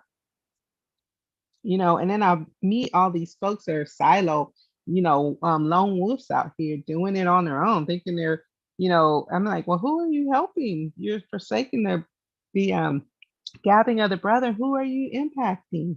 They got the little YouTube channels, but it's like they don't trust anybody.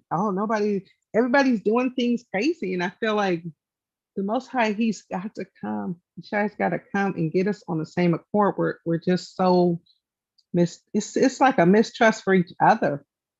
And it's frustrating me being new. I'm like, this is not good. And so I feel your frustration. Oh no, I'm beyond frustrated. I'm beyond frustrated because I know. Because we gotta, I'm telling, like I said, I've been doing this for a while. Like even like the preparation I've been through before y'all even knew who I was, like 20 something years back. Okay. It's like coming to this point now, and then I've met with a lot of the people that have been making moves in this from the beginning, right? beginning being like 2016, 2017, before a lot of these new school folks came on the scene later on and different things. I know people, like they know me and I know them. We may not name names, right? Because we might not be that tight or they don't care to, right? But like I know different people and then I'm looking and I'm like, what's going on?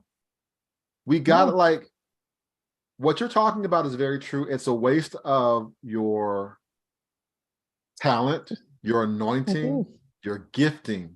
You exist more than to serve food with your hands. That's right. Okay? That's cool. But this is what I'm saying, the small mindset thinking that we have. Part of the reason why a lot of these assemblies are not growing is because they realistically, they're coming with a church mindset. Exactly. That's exactly what I said. And now here's the thing about it. You gotta let go. A bad church mindset, because even in the church, they knew, like you said, we got this program for our kids. They know the value of having a program for the kids. Whether it's janky or not, they have a program for the kids. They got a Sunday school, right? You got like Awanas, right? For the youth. You got different camps that are done. There's different activities that are done for various stages of your life. You got a singles ministry. You got something for the couples. You have community events. We're going to go and volunteer to go work in the community and do something, build something. What's happening is you have people that they value being on camera with a Bible and a microphone more than truly building relationships. They want it to be where, okay, I'll see you next week and I'm gonna get up and present another message. But see, here's the thing about it. Worse than the church is the fact that many of our people only meet up on the Shabbat. And you're there for a few hours and you go home. And the rest of the week you're treading water. And the next maybe major event you're looking forward to is like a feast day or something like that. And maybe the information gets put out in enough time for you to plan and prepare for that. And that's a day, or it might be a week. Okay. But I can talk about a whole lot of folks that I'm seeing right now. It's like, come on, we got to do better than this. Like, we got to do better than this. Like, our enemies are circling around us like ravening wolves. They're circling around us to destroy us. And we over here playing patty cake. We over here playing games. Like, we're at war. Do you not see that the nation is being destroyed? Do you not see our children are being plowed through? Do you not see their minds are being destroyed? Do you not see that the young, the old, in between are being destroyed? And then, like, listen. Realistically, if you were to take the majority of the so-called Hebrew Israelite influencers, right, that are out there, I'll take your pick. You know their names. More than half of these folks don't even show their face. Yeah. Come on, fam. Yeah, they don't. You listening for hours to an emoji person? It's an emoji person. Yeah. You getting do you see how crazy that sounds? You're getting your guidance and instructions from an emoji person. Yeah, that's it. Fam. Like, there's real work that needs to be done. There's real community work that needs to be done. There's real issues that need to be dealt with. And it's going to be more than, well, let's get sister so-and-so to go ahead and use her hands to serve some food to everybody.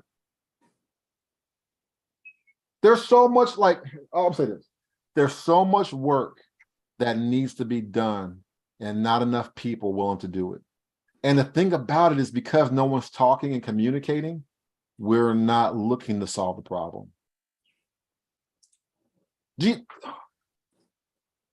gonna just say this and I'm done. Because it's like, you gotta understand this. Like, there are people within our community, within the house of Israel, that have administrative knowledge and understanding that can transform your whole life, your whole business around, You be on some multi-million-dollar status, and they over there just munching on peanuts and Kit Kats because they bored out their mind, doing nothing. Some of y'all have conquered the world. When you was out there in the streets, when you was out there in the world, you conquered the world. I don't care if you're 45, 55, 65 years old, you conquered the world. And now you have awakened to who you are and you want to do something for your community, and your local assembly is 2 people leading, not seeking for no help. They're not delegating no authority down. They're not trying to do nothing in the community. They're not trying to, they have no vision in that assembly to do nothing.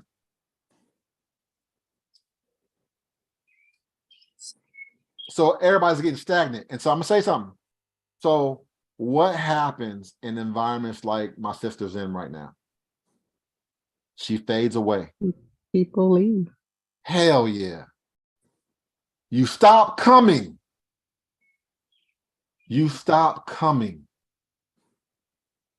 Where's Sister so-and-so? I ain't seen her in a while. I don't know. I'll give her a call. You ain't calling nobody. Hey, sister, you everything all right? Hallelujah.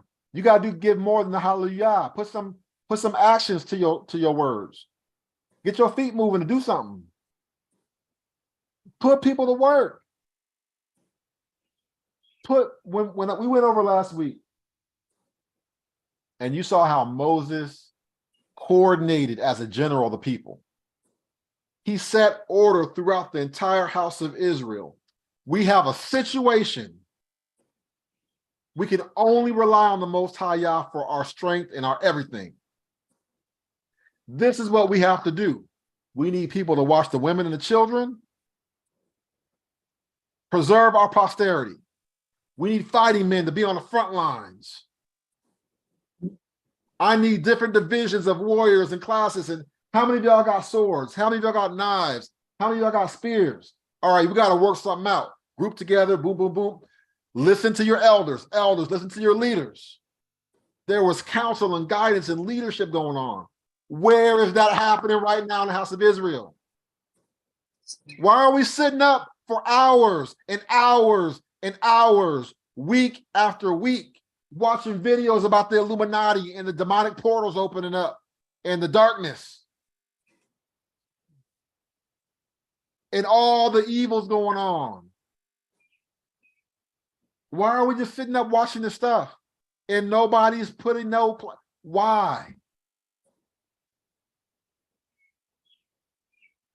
I commend all the assemblies that are putting in that work, all the assemblies that are trying to put forth some effort for their people. I commend them for it because they exist. They see what's happening and they're saying, we have to put forth the plan in our community for our people. We got to do something. But the majority of y'all are not near no assembly that's doing nothing. They ain't worth a nothing. And you're waiting for instruction and you ain't getting no instructions.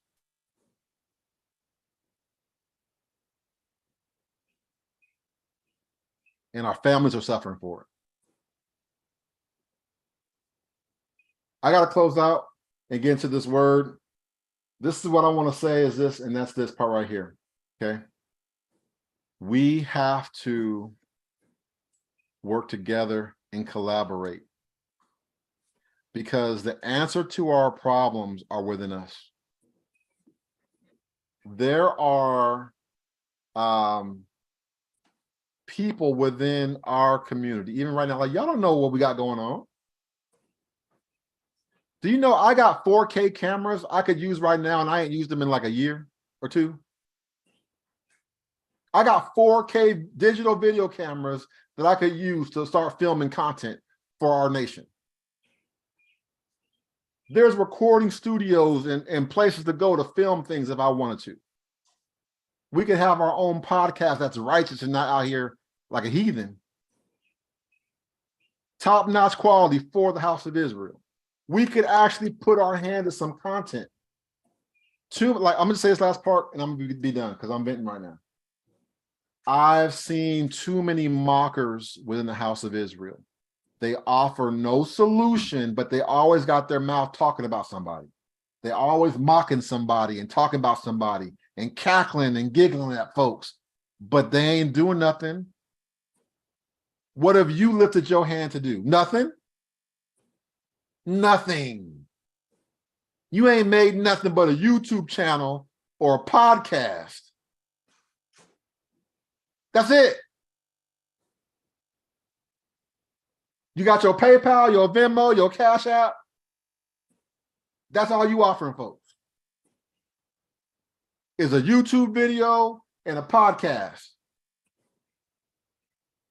That's it. That's it. What are we doing to further the house of Israel? Why are we just sitting on our hands waiting for somebody else to do something? Why are we just sitting around waiting for instruction from folks that don't got no vision in their heart to do nothing?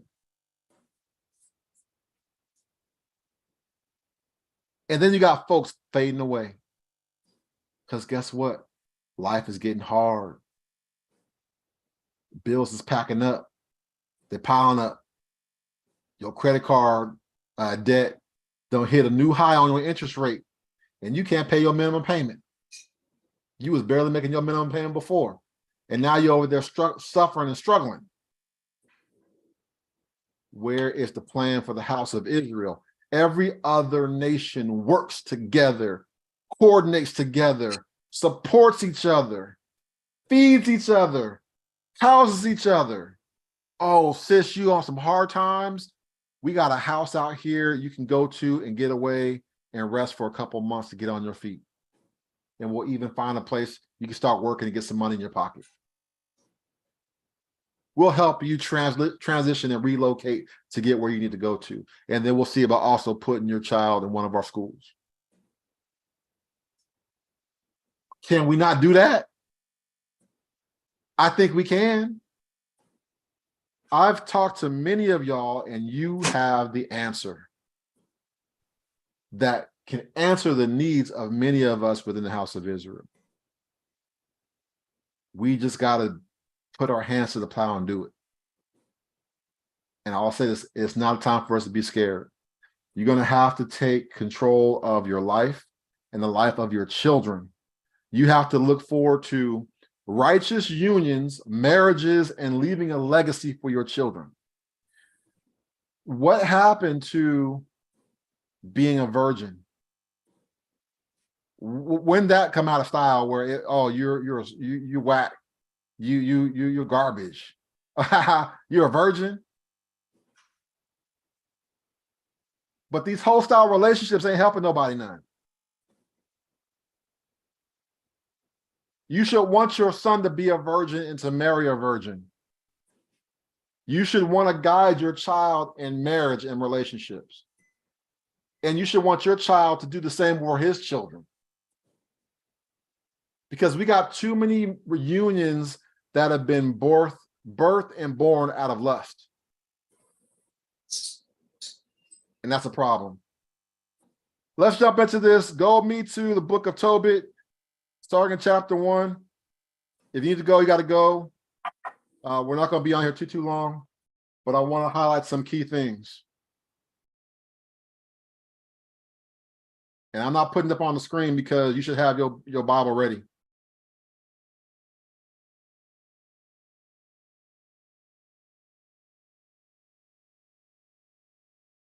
So I'm reading out the Apocrypha. It goes on to say, and I'm reading out of, this is the good God's Word translation. It's a good translation. It goes on to say, this book tells the story of Tobit. Tobit was the son of Tobiel, or Tobias, the grandson of Haniel, and a descendant of Aduel, Gabiel, Raphael, Raguel. Raguel belonged to the family of Asiel, who was from the tribe of Naphtali. When Shalmaneser was king of Assyria, Tobit was taken as a prisoner from the city of Thisbe This is located north of the city of Asher, south of the city of Kadesh, in the territory of Naphtali in northern Galilee, northwest the city of Fogor. I, Tobit, have always been faithful to Oluwa's teachings and have lived my life in a way that Oluwa approves of. I've given many gifts to the poor from my nation, people who were brought as prisoners with me to the city of Nineveh in the country of Assyria. When I was a young man, I lived in the country of Israel. The entire tribe of my ancestor Naphtali rebelled against the dynasty of my ancestor David and against the city of Jerusalem. Jerusalem was the city that had been chosen from among all the tribes of Israel as the only place people could offer sacrifices. The temple where Oluwa is present was dedicated in Jerusalem and was built to last throughout every generation. All my family, including all the relatives of my ancestor Naphtali, began sacrificing on every mountain in Galilee. They sacrificed to the statue of a calf that Israel's king Jeroboam had set up in the city of Dan. I was the only one from my family who regularly went to Jerusalem for the very religious festivals that everyone in Israel is required to attend because of Oluwa's enduring command. I would take the first produce from my harvest, the firstborn animals from my flock, 1/10 of my cattle, and the first wool sheared from my sheep, and I would hurry to Jerusalem. I would give these things to the priests, the descendants of Aaron, right at the altar. Then I would give 1/10 of my grain, wine, olive oil, pomegranates, figs, and other fruit to Levi's descendants who were in Jerusalem. Every year, except the 7th year, I would also take 1/10 of my money and spend it in Jerusalem. This man was about that life. He was tithing. He was doing a biblical tithe, doing all the things. In fact, in the 3rd year, I would bring the money and give it to orphans, widows, and converts to Israel's religion or heritage. We would use the money for meal, exactly as Moses' teachings commanded, and exactly as my great-grandmother Deborah taught me. She taught me because I became an orphan after my father died. When I grew up, I married Anna, a woman from my father's side of the family. We became the parents of a son, whom I named Tobias or Tobiahu. After I was captured and brought to Assyria, I was taken to the city of Nineveh. The whole tribe of Naphtali, including all my family, began eating food that non-Hebrews eat. But I was careful not to eat that food, since I have always kept Oluwa's foremost in my thoughts.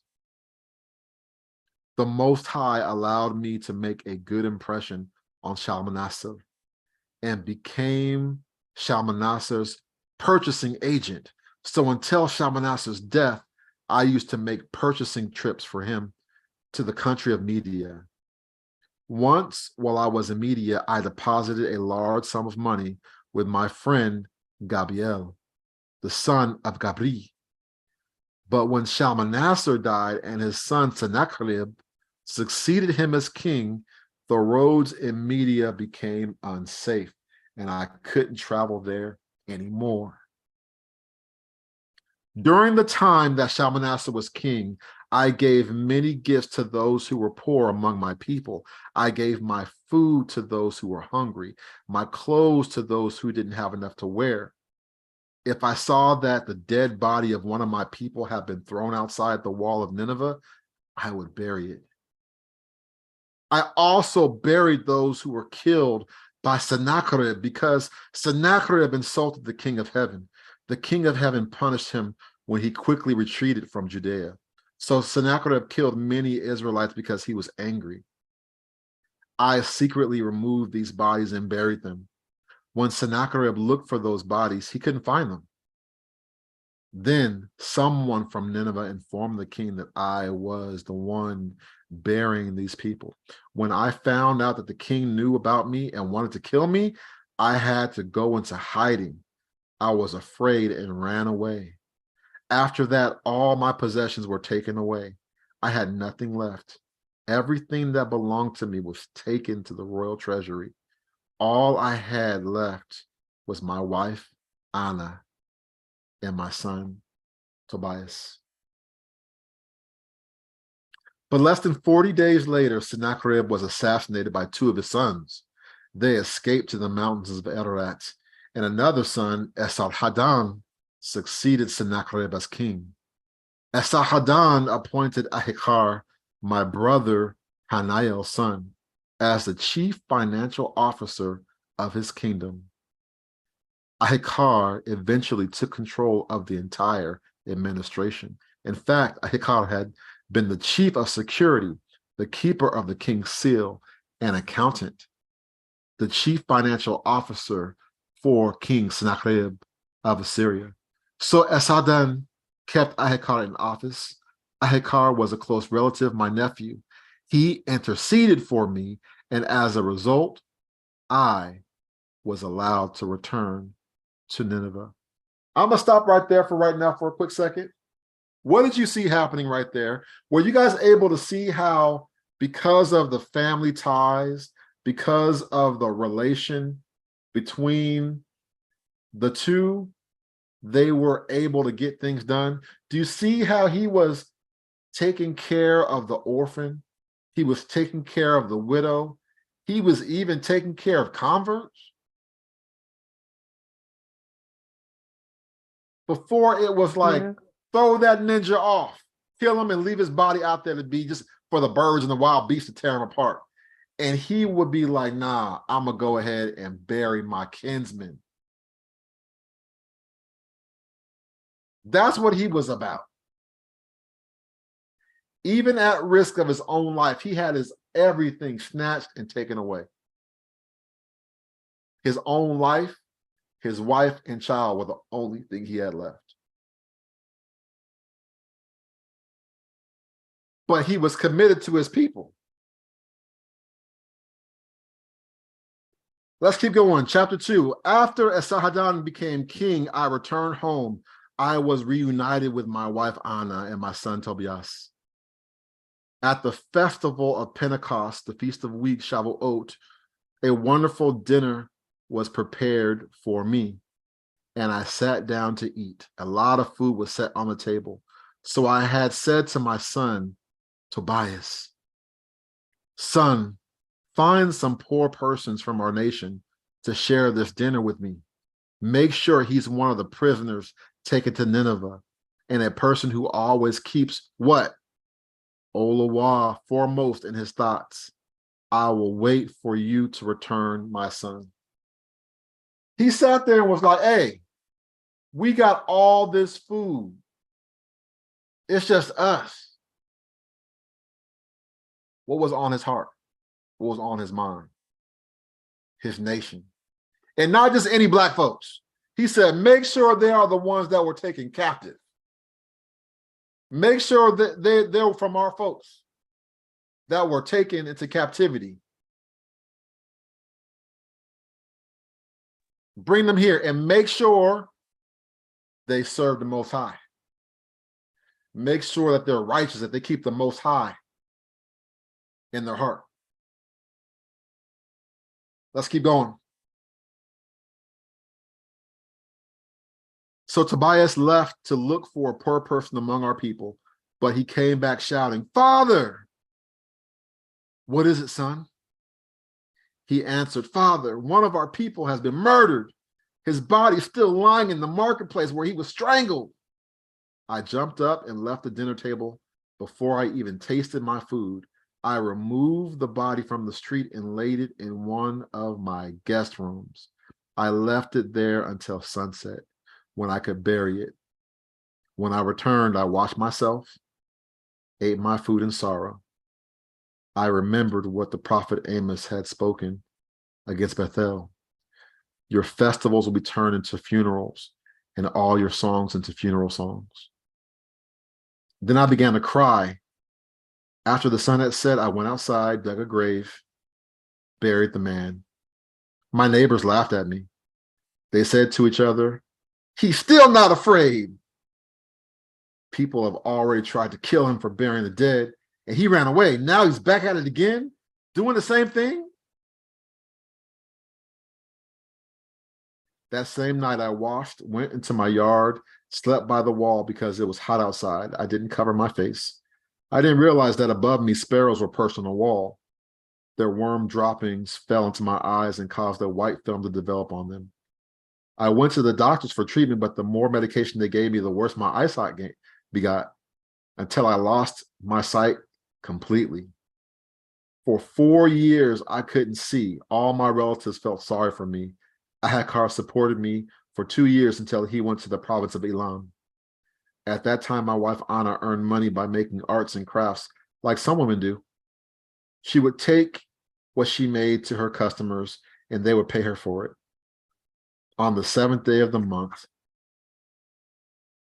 Disras, she cut off from the loom a piece of cloth she had woven and took to her customers. They paid her in full for it and gave her a young goat from the flocks to take home.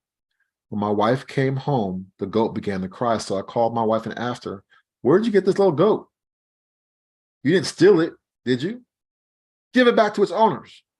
We have no right to eat anything that's stolen."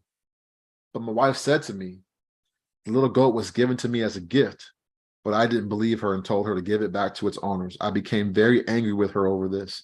Then she replied, "Where have your gifts to the poor gotten you? You've done many things to gain Oluwa's approval.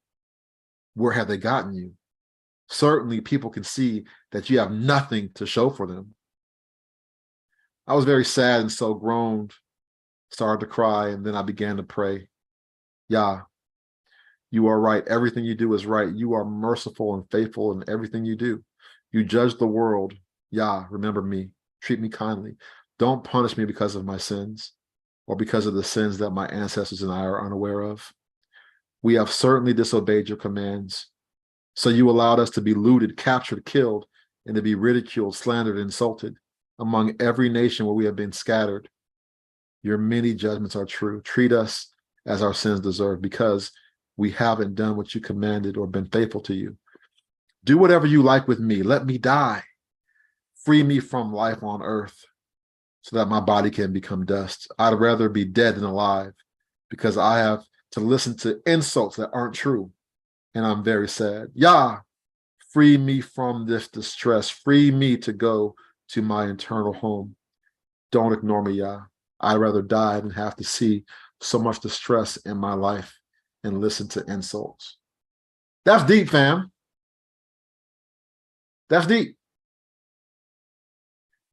But this is real life. That's what he was dealing with. It goes on to say that on the same day in the city of Ecbatana in Media, Sarah, the daughter of Raguel, who happened to hear insults that were made about her by one of her father's female servants. Sarah had been married 7 times, but a wicked demon named Asmodeus killed each of her husbands before she could consummate the marriage with them. The servant said to Sarah, "You're the woman who kills her husbands. You've already been married 7 times and you still don't have a last name? You have no right to punish us just because your husbands have died. Why don't you go and join them? I hope that I never have to see a son or daughter of yours." That's called peace. Sarah was so sad that day because she began to cry. She went upstairs and intended to hang herself, but she had second thoughts. She thought, I don't want anyone to insult my father and to say to him, "You had only one daughter. You loved her, but she hung herself because of the wicked thing she did. Then, because of me, my elderly father would go to his grave full of grief. I better not hang myself. Instead, I pray to Yah and ask him to let me die so I won't have to listen to insults for the rest of my life. At that time, she stretched out her hands towards the window and prayed, Oluwa, we praise you because you are merciful. People will praise your name forever. Everything you've made will praise you forever. Yah, I'm looking to you for help. Free me from this earth so that I won't have to listen to insults any longer. Master, you know that I am pure and that I haven't had sex with any man. I haven't disgraced my name or my father's name in this country where I've been taken as prisoner. I'm my father's only child. He has no other child to be his heir. He doesn't have any relatives that I can marry. I've already suffered the loss of 7 husbands. Why should I go on living? Yah, if you don't want to take my life, at least listen to how I'm being insulted. It goes on to say that at that very moment, Oluwa in his glory heard the prayers of Tobit and Sarah. So Oluwa sent an angel, the angel Raphael, to heal both of them. Raphael would heal Tobit by removing the white film from his eyes so that he could see again. Raphael would heal Sarah, Raguel's daughter, by arranging for her to marry Tobias, Tobit's son. Tovyahu had the right to marry her before anyone else did. Also, Raphael would see Sarah from the wicked demon Asmodeus, would free her. At the same time that Tobit went back into his house from the yard, Sarah, Raguel's daughter, went downstairs. Chapter 4, and we'll stop at chapter 4. The same day, Tobit remembered the money that had been deposited with Gabriel in the city of Rages in the country of Media. He thought, now that I've asked Yah to let me die, I should let my son Tobiahu know about the money. So he sent for his son Tobiahu. When Tobiahu arrived, Tobit said to him, when I die, make sure that I have a proper burial.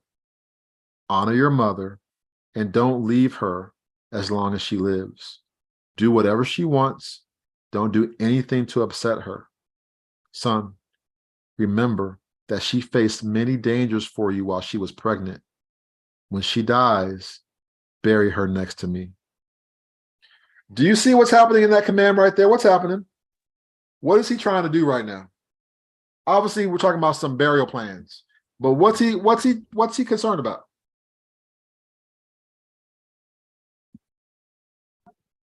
Keeping the commandments of the Most High that talks about honoring your parents seem like they're a part of what's going on here. Number 5. Right? Honor your father and your mother. He's given instruction, right? I gotta be 100. Tobiahu don't gotta worry about doing no GoFundMe to bury his daddy. You know what I'm saying? It ain't like, oops, he died suddenly, and now we got to figure out what we're gonna do. As an Israelite man, he's taking precautions and preparations for his death. He's passing down to his son instructions that says, when I die, take care of your mother. Don't leave her side. Don't give her no grief. Honor your mother because she suffered much in carrying you in the womb.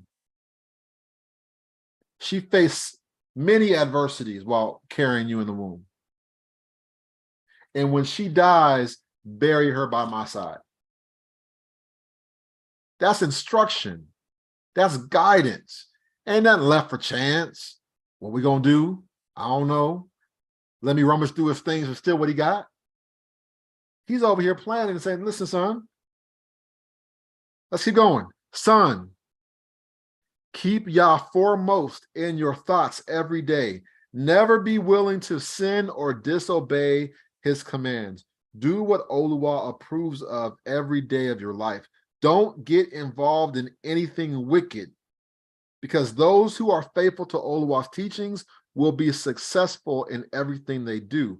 Give gifts from your possessions to all those poor people who do what Oluwa approves of. Never refuse to give gifts to poor people. Never ignore anyone who is poor.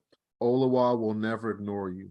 Your gifts to the poor should be based on how much you have.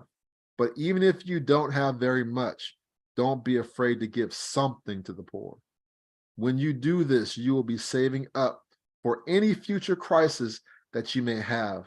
In fact, giving gifts to the poor will save you from death and keep you from going into the darkness. The Most High considers gifts given to the poor as the best kind of offering. Going on, he goes on to say, son, keep away from every kind of what? Sexual sin. Every kind.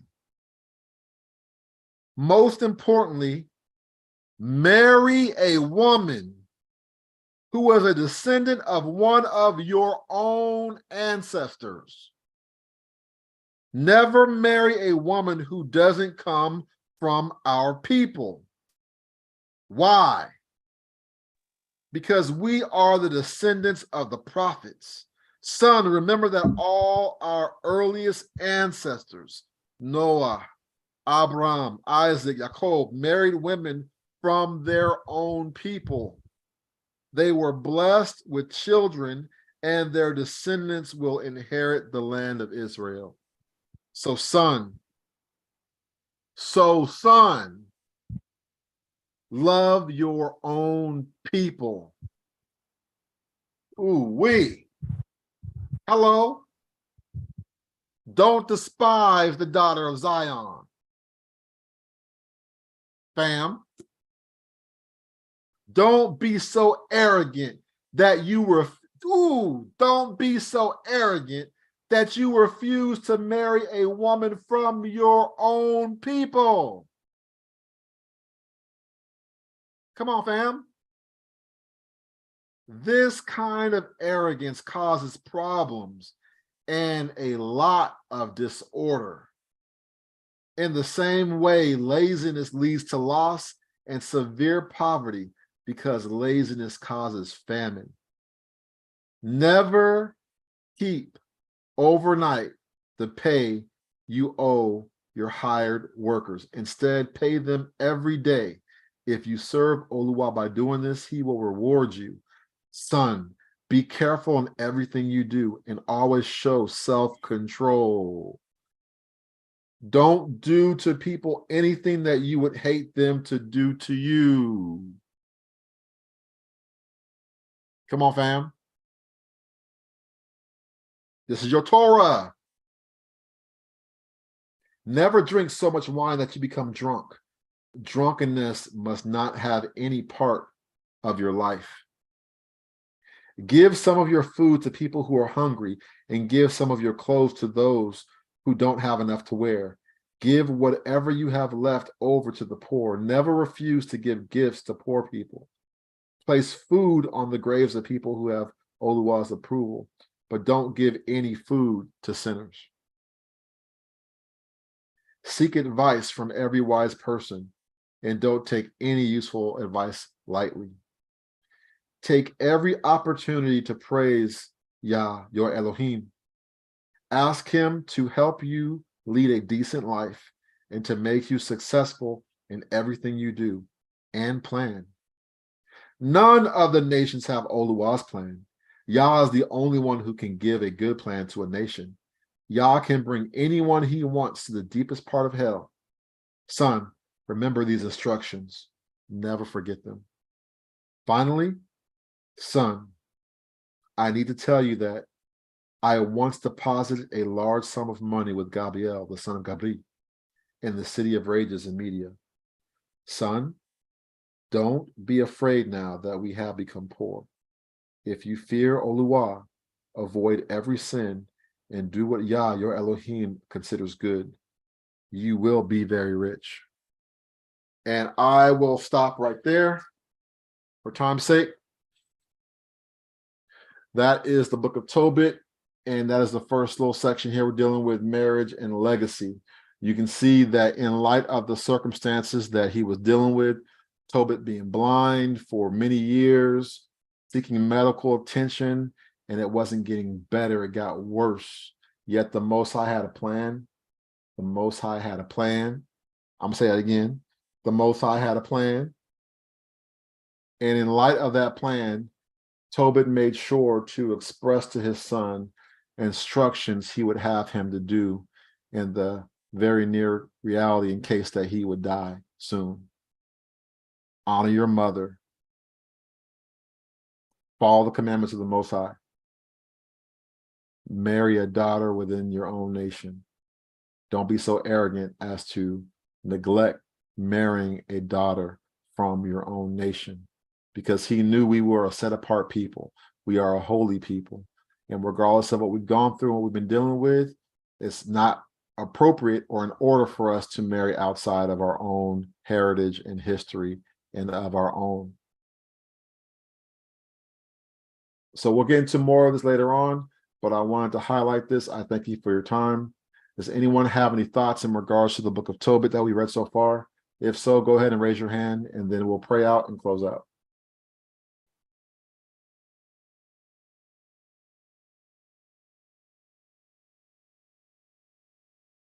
No hands, no nothing. All right, I got one, Ducey. Go ahead. One thing that seems to be a theme here is a type of life insurance that he's leaving behind. He's not doing like a lot of our people do and just pass on from this realm to the next one without leaving something for those that are still here in this place. Mm-hmm. So that's something that we all got to take to heart. I just recently had to deal with the situation, several situations, and it's a lot different when someone makes provisions and takes care of that type of thing before, and in their 30s. Right. 30s, 40s, you don't know how much time you have left. We all need to look at that type of thing and make some arrangements. Absolutely. I appreciate that. And that's like, those of you hearing that, that's one of those things where you need to make provision for your family. Because of the lack of initiative, many of our families suffer. We're not doing right. I don't know how this conditioning took place over time, the lack of education or understanding, but the other nations got life insurance policies on everybody. They got life insurance on everybody, so that when that person dies, that policy goes to them. They work the system, they work stuff out, and they be getting paid, and they're not begging for bread. They're not going through generational poverty. They're not doing stupid stuff like turning down $70,000 a year jobs because you want to stay on Uncle Sam's breast. Something's wrong with you in the head mentally when you were willing to go ahead and turn down a good paying job because you rather sit on your butt doing nothing, collecting Uncle Sam checks. Sheila, go ahead, please. I just it's interesting. I was reading Tobit this morning during my studies. So that's coincidental because I was reading chapter 4. Tobit was one of the first books that I read when I got my the Apocrypha books. I don't know why I just read it first, but anyway, he just comes off as like he's the ideal brew man. And when I read it and read about him, I just wonder like, okay, where are these men at now? And I know we got some in Israel, but what a stand-up guy. I mean, he was just a beautiful person, a beautiful man. Here is our culture here. I mean, he was just very serious, loved the Most High. I mean, he just somebody that you can really look up to.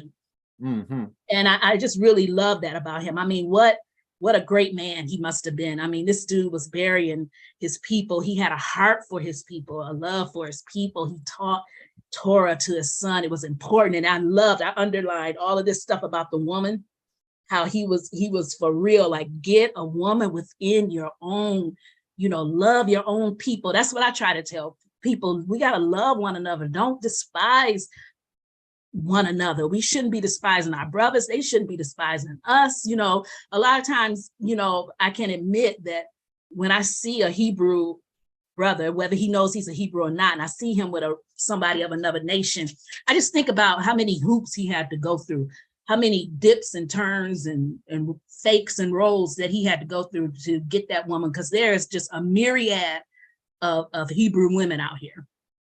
And for you to hop over my head, go across the street, run through fire, to get this one different person, we just don't teach our kids that. And it's all of this stuff is just seeped into our lives because it's in my family. That's in my family also.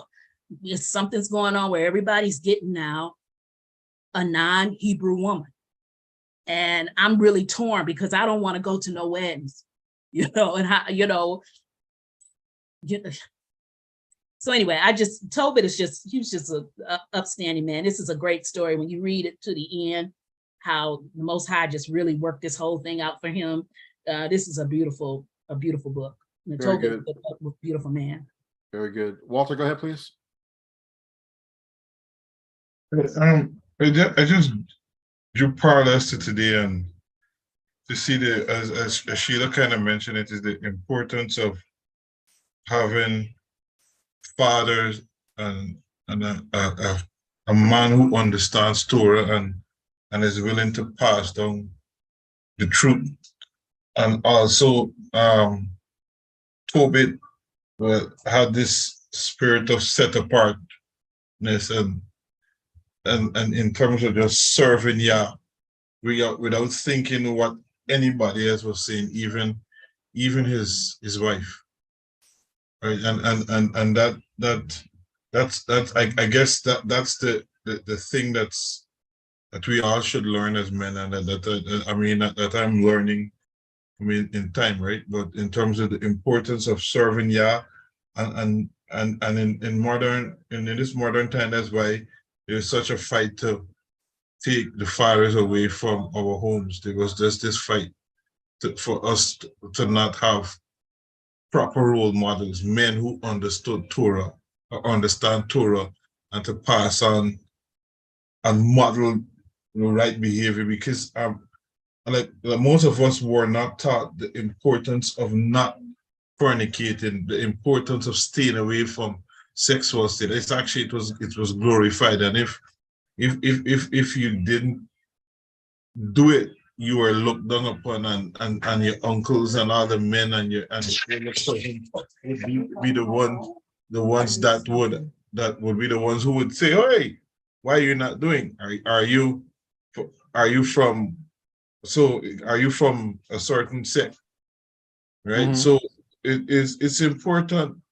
It's important for us, like whenever I read the Bible, I always try to make a connection to my life and to what's going on today.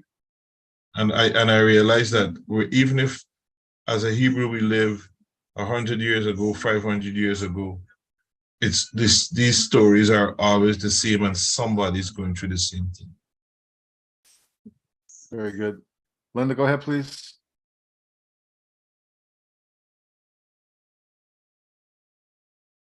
Gotta unmute.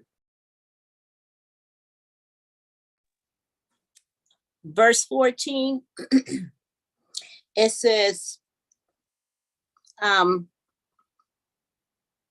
do not keep with you overnight the wages of those who have worked for you, but pay them at once.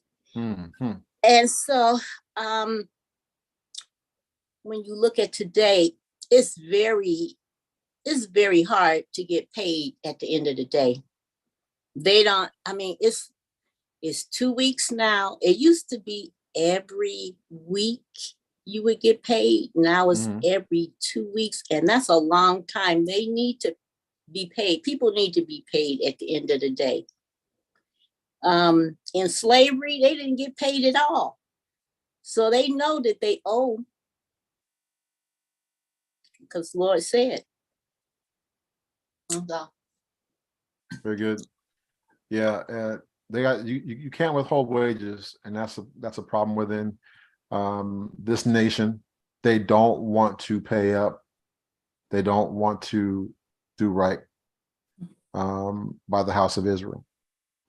That's why it's insulting. This is why it's double insulting for our people. It's all of us in America. Like my brothers in Chicago, you ain't the only ones. We're angry right along with y'all. In some cases, we're more mad than you are, because we look at this like that don't make no sense. Here's the thing about it. Chicago was established by Hebrew. Hello, it was founded by Hebrew and became what it is today. And all the money and tax dollars that go into that city. And then now you telling me because I'm gonna be nice. Because of politics, these folks gonna go ahead and kick down $76 million to some, y'all feel me? 76 million black dollars, Hebrew dollars, to some outside folks that don't even belong in the country. My brother said 5 million of us in Chicago, and they gonna kick down $76 million for 5,000 people. So what does that say to you? That says that your politicians in this country values 5,000 border folks over 5 million of y'all. That's crazy. 5,000 over 5 million, Yes, over that's 500,000, over 50,000. You ain't even worth doo-doo squat to them. Right. Right. Ain't no way. I'm flipping all the tables. I would burn that thing down. I ain't trying to start a riot, but ain't no way in the world you're telling me equal weighting to balance the scales, to have equal balance. 5,000 Mexicans equals more than 5 million Hebrews. I'm gonna stop. Oni, go ahead, please. Bye, shalom, everybody. Bye, shalom. That's shalom. I'm mad. Go ahead. That ain't right. I have a few things on the conversations we were just listening to. I was thinking to myself, Chica, go. That's Chicago. Chica, go. And then the 5,000 to the, is it 5 million? 5 million Hebrews in Chicago. That is, I'm not sure the order of magnitude, but it's interesting that they have in common the number 5, right? It stands for grace, right? That's interesting to me. But what I wanted to say on Tobit, it's amazing, but what really has stood out to me so far is verse 13. It reads a little bit different. I have his word, Hebrew Israelite scriptures. Now therefore, my son, love thy brethren and despise not in thy heart thy brethren. And in our community, there's so much self-hatred. There's so much, oh, I don't want to live by them, right? I don't want to live by them. You are them. The sons and thy daughters of thy people, and not taking a wife among them. And then this next part, for in pride, what month is it? For in pride is destruction, right? And then the very last part, for lewdness is the mother of famine. Or laziness. So first comes the lewdness, and then comes the famine, right? So all of that stood out to me. And then the very last thing, I'll say, verse 17, something that's kind of pulls at my heartstrings is who to give to, who to give to. And I have gotten to the point, praise the Most High Yah, where I let him tell me who to give to. But I love how this 17, pour out thy bread on the burial of the just, but give nothing to the wicked. Praise nothing. Yah. With that nothing. idea. Amen. Amen. Amen. Don't give that. What else does that line up with? I know both of y'all know this, but definitely do see, right? Because we had them roundtable moments going through it. Ecclesiasticus, Sirach, you don't give nothing to the wicked. You don't give them. I don't care if they're cold out there in the street. You ain't give them no blanket. You ain't give them no food. You could just go off and die because you wicked as hell. You and your children. You need to be off the earth. Why? Oh, but the kids. No, them kids is bad. Them folks is wicked as hell. Why? Because let them get over above you and they're going to destroy and wreak havoc on everybody. That's right. They're gonna be a destruction to the whole nation. Let them go. Don't give them nothing. You can't have no water. That water ain't for you. I'm And you about that become life. complicit. If you go with them or support them in their wickedness, you become complicit. And now somebody who did qualify for a righteous man's reward will not get it. Don't get it. Right. Complicit with them. It's crazy. Mike, go ahead. I'm mad for you, Mike. Mike's like, give me my money. Yeah, shalom, family. I gotta make a correction. My wife just corrected me. It's only about 700 to 1 million Black people in Chicago, but you know, we don't do the census up here. So I just got to make that clear. It don't make it no better. Yeah. But I appreciate the correction. It was just a guess. It was a guess. Yeah, just a guess. So even if we say 1 million Hebrews to 5,000 folks, come on. Yeah. But reading Tobit 1 through 4, what I was getting was it brought back to what Yahusha said in the book of Matthew. Like Tobit loved the Most High with all his heart, and he loved all his people with all his heart. And so basically he was doing Torah right there, and that's how we should be. We should love the Most High with all our heart, and we should love our people with all our heart. You know, just helping them out as best as we can. But I was just wondering, like Ducey's wife was saying, like, how do you know?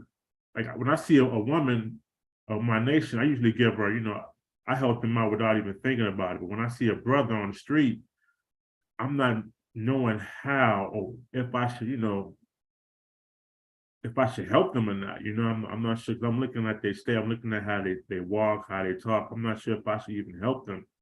Like maybe not even half. When I see my brothers on the street that's down on their luck, I wouldn't even say half the time I give to them. I'm just trying to figure that out. Like, how do you decide to get? Like, when I see my sisters, you know, I just like, you know, I feel bad for them. But the brothers, I'm like, I'm just trying to figure out like how you get in that situation. A lot of times they don't want to talk about that, and so I'm kind of like standoffish. So how do I get to my brothers? So I would like the opportunity to talk to you about that very briefly. And I got you, Sherrill. My situation is this. Discernment is key, number one, right? I help a lot of people out, and I've helped a lot of people out. I'm not gonna say how much, but I've helped a lot of people out, and they know I help a lot of people out. Now, the challenge is this. I'm always looking at the motivation of the heart. I'm looking at how you move. I'm looking at what comes out of your mouth, and that gives me an indication of your heart, right? I don't give to non-Hebrews, number one, me personally. Because that's like we said, that's taking away from my people. That's taking away from my brothers. I'm not going to give to these strange folks, some dusty man on the street curb, okay, and not give to my own people.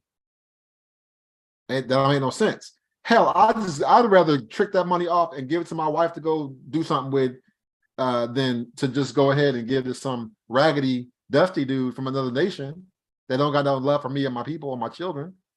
You know what I'm saying? But back to our own, I'm gonna have a conversation with you. I'm gonna talk to you like, hey man, what's going on? How you doing? What's happening?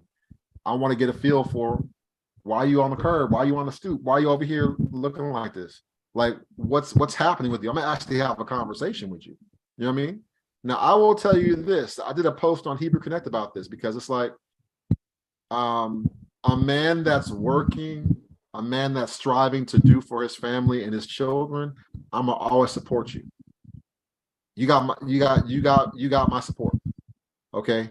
But if you're a man that's like lazy, complacent, laid up on a couch, you're not looking for no job, you're not out there trying to put forth no work, you know what I'm saying? I'm not giving nothing to you.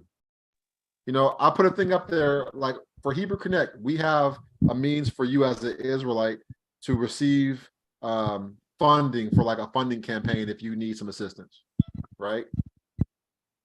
But it's one of those things where if you have a ragged mindset where you just come and looking for a handout, That's why I say, I'm gonna just tell you, the hustle move is this. And I'm gonna stop. The hustle move is this. You got people that go through a third party to hustle other people. So like, if I'm a scammer hustling person, right? I may go to you, Mike, and tell you my sob story. Because I know, Mike, you're connected with 18 other people that may have a sympathetic ear to you. And so I'm going to pull on your heartstrings to go broadcast out to your people. Hey, everybody, give Brother Dwayne some money. He's on some hard times. Here's his Cash App and his PayPal and whatever the like. They're only giving to me because of the hustle I pulled on you. And maybe you're broke. Maybe you don't got no money yourself, but you got influence. You're going to talk to 15, 20 other people to convince them off of your connection with them to give some money to me. So that's a real hustle that's going on in Israel right now. I get a whole lot of folks that come to me talking about, hey, Brother Shamal is broke as hell and he needs some money to take care of him and his kids. And it's like, I don't know Brother Shamal, and he's not taking no effort to do anything to get to know us, or who is this dude? Just because your name is Shamal or Shamal Yah don't mean that you're righteous and doing what you're supposed to be doing. You know what I'm saying? So it's like, you have to do some investigation. You have to have a conversation. You have to discern. You know what I'm saying? I'm not going to be too hard on my brothers that are down on their luck. You know what I'm saying? But like, I'm not going to give to a homeless pimp. I'm not trying to be funny or whatever, but you know what I'm saying? I'm not going to give to the raggedy homeless pimp that got like 3 dusty white girls on payroll. You know, they all dusty on the curb, living that curb life. I'm not giving that man no money just because he want to be a homeless pimp on a curb.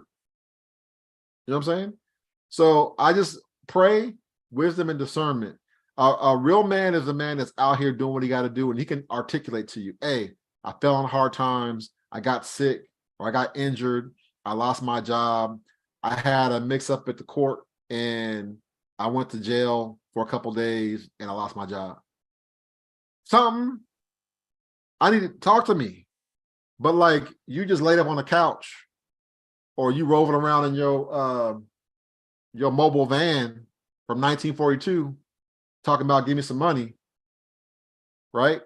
I've seen folks that just kind of rove around the earth like vagrants, begging for money. Everywhere they go, they just beg for money. I've seen one dude, I won't say his name, but if I did, you know what his name is. I've seen one dude for the past couple of years. All he does is hit up every Hebrew group or assembly. He hits the leadership up for $50 to $100 every month. Like clockwork. It's like a bummy dude living in the basement with a Hebrew name, and all he does is literally go float around all the Hebrew assemblies and groups and beg for money for payroll. He will send you an invoice, fam, talking about $50, $100. So it's like, that's your street hustle, right? Now, I can't be whatever, I gotta be 100 with it. Our brothers on the continent of Africa, specifically Uganda, okay? It's other places as well, but everybody got an orphanage in Uganda and they hitting you up for some coins, okay? They want to show you some kid with an empty bowl with some rice in it, rice crumbs, right? Or every time you deal with them or talk to them, so-and-so sick, the water well pump broke, the handle got busted off, the dog is sick. The dog ain't dead, the dog is sick. Grandma's sick, my back hurt, my toe hurt, I got migraine headache, give me some money. And they got the kids holding up signs. It's a hustle. So you got to use discernment. And what I will tell you is this, in general, this is where it comes down to us establishing community. We need to establish community. Because I'm gonna tell you right now, I don't have that problem with folks that are tied to an assembly. Because guess what I'm gonna do? I'm gonna call your Moray up and be like, tell me about this person. You don't think we talk? You don't think I get phone calls from other Morays asking me about y'all when y'all be scooting over to other assemblies, floating around? Come on, fam. We vet each other like, hey, who are this couple that came through here? what you know about them? Oh no, they good, or no, they ain't good. That's the reason why you see some folks get the business when they float to a new assembly, because they cause strife and division in one assembly, and now they want to pop up over here and be like, Shabbat Shalom, everybody. And it's like, no, you can't come through here because you wreaked havoc at the last place you was at. That's why you floating over here. So this is why community is important. And it's also the reason why if you don't get your act right, you get exiled. You get booted out the assembly because you cutting up doing the most. So therefore you got to go. We're not going to have you in here and you breeding strife and division and you on the low key chakra root reading and you over here got your crystal altars going on, but don't like nobody knows you over here dabbling in witchcraft on the side. So Shereel, go ahead, please.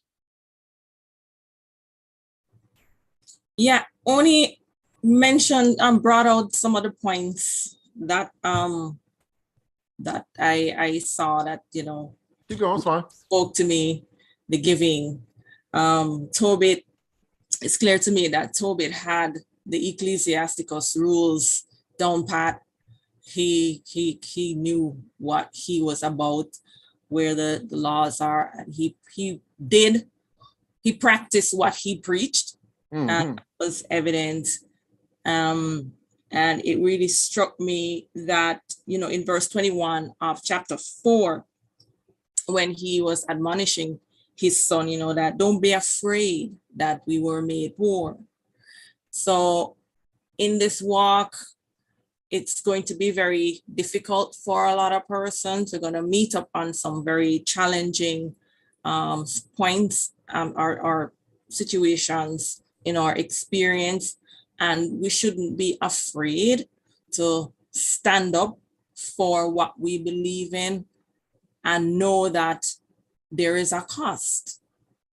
There is going to be a cost, and there has to be a willingness to lose it all. Because our wealth is not in our bank account. Our wealth is not in our residences and our assets. Our wealth is wrapped up and tied up in our Elohim. He's the provider. He's our sustainer. He has it all. He knows it all. And sometimes we have to lose in order to gain. And the gain through our Elohim is significantly more and of better quality and longer lasting. And we'll never understand it until we willingly go through the process in faith. So that's what struck me here. And my sister Oni, you pointed out the pride. There's destruction coming. The principality, as you mentioned, Marie, has basically conquered the world. And scripture keeps saying, pride goes before a fall. And here it is, whether it is pride meaning arrogance, it doesn't matter what kind of pride. Lewdness. There's always some destruction that's going to follow. So we better get ourselves rooted in the word, because what's coming is not going to be pretty. Well, I got to top that off with, and like more than just simply getting rooted in the word, you got to apply the word like we see as example in the scripture. It's not just enough. I'm gonna tell you right now, I got a revelation that there's a lot of people specifically in Christianity that have gotten close to the grace and the glory of Yah, and that was enough, but they never really got it. They never really tapped into it. They were near it, because, you know, you could talk about it, you could read about it, you could think about it, but are you really tapped in and are you really walking it out? Because more than half these folks is wicked as hell, and they're doing the most in their private lives and think nobody knows about it.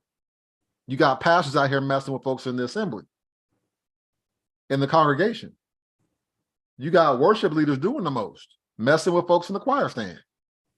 You got pastors and pastors' wives doing the most. You got the children of the pastors doing the most. I've heard stories of all kinds of atrocities and debauchery going on in the actual church.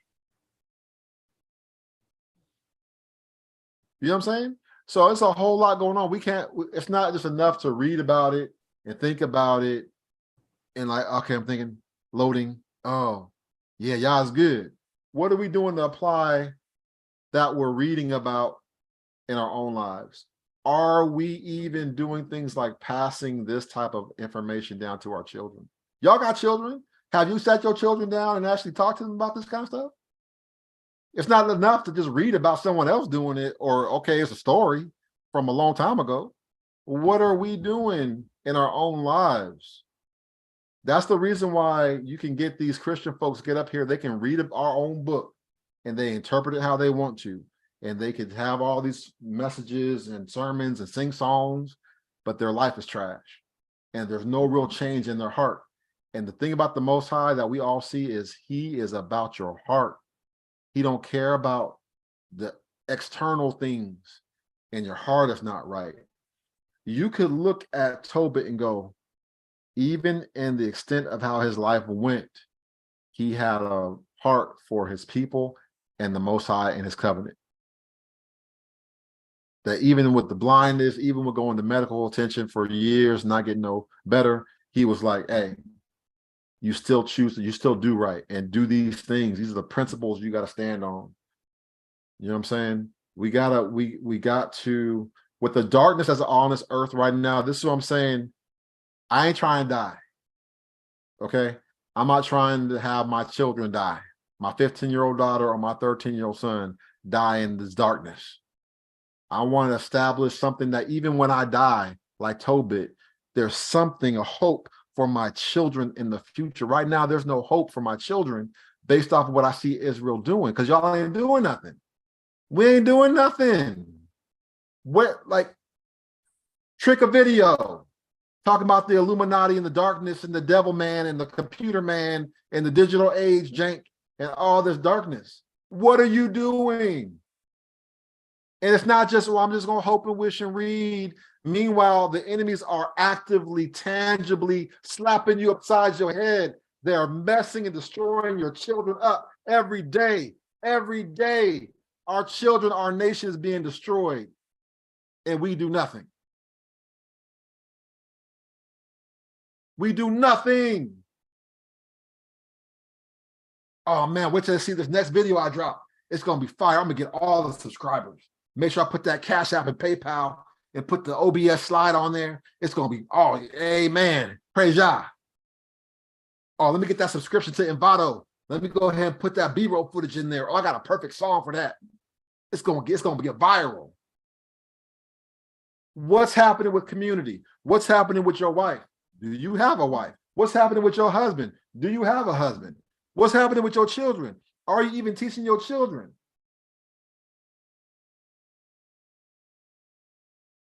Some of y'all over here look the part, but you mean as hell, and you beating your wife and your kids. You are not exemplifying Torah at home.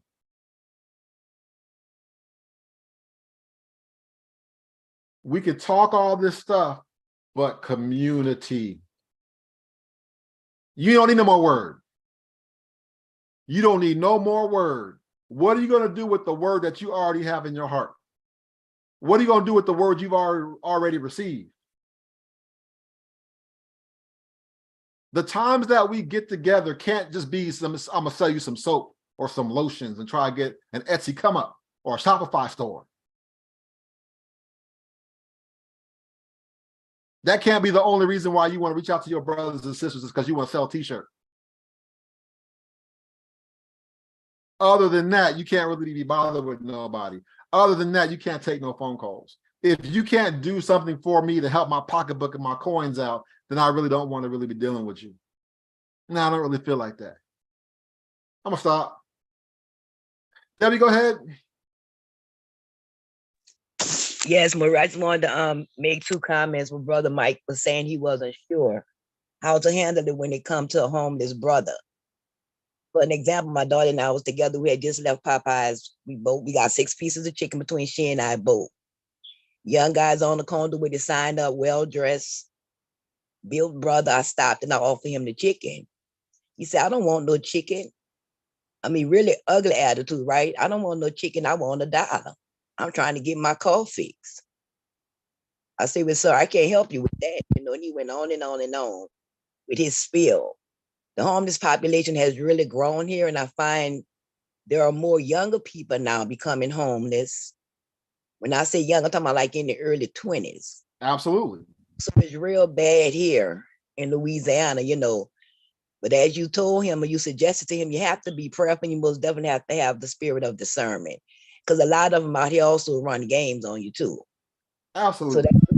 So that's the first one. So with Toby, what I wanted to say is that he was a man who apparently has surrendered his life over to Yahuwah, because he definitely had the spirit of compassion. You see, you can't have a spirit of compassion if you're operating out of self. We have to truly surrender our life and give Yahuwah our life in spite of what we've gone through. You know, and I believe sometimes that's why it's hard for us to genuinely love each other, because we've been so hurt and been through whatever, and we have not actually given all that over to Yahuwah. We all need to be purified before him, you know, and let him work on our hearts. That would definitely make a difference in how we treat people. Just like, for instance, when he went to sit down to eat, what he told his son, to go and see who else was out there, look for one of our brothers or sisters. That's the spirit of compassion. A lot of us don't have that. You know, we do good talk, we talk good game. But when it comes down to the nitty-gritty to generally help someone up, a family, whomever, we scared. You can't find us. So I know for me, we have to surrender. I mean, we can't be afraid. Just give it all to Yahoo. Let him deal with our hurt, our bitterness, our anger, because all of us done been through something. We can't carry. That's a heavy load to carry. So we have to surrender. And once we surrender, Yahoo, he gonna order our footsteps. He's not gonna let us go backwards. He's not gonna let people use us. So once we get rid of our issues, give it to Yahoo, because the issues are real, and learn how to love people, not because of how they look or who they can to, who they connected to, because we genuinely love people. That's gonna make a big difference right there in our house, in our community. You're talking about having a community, but we gotta come correct, because you can have a community with a whole bunch of chaos if you got people there who ain't got their minds and their hearts right. So that was my little speech. Amen. They ain't gonna work. There ain't gonna be no community with chaos.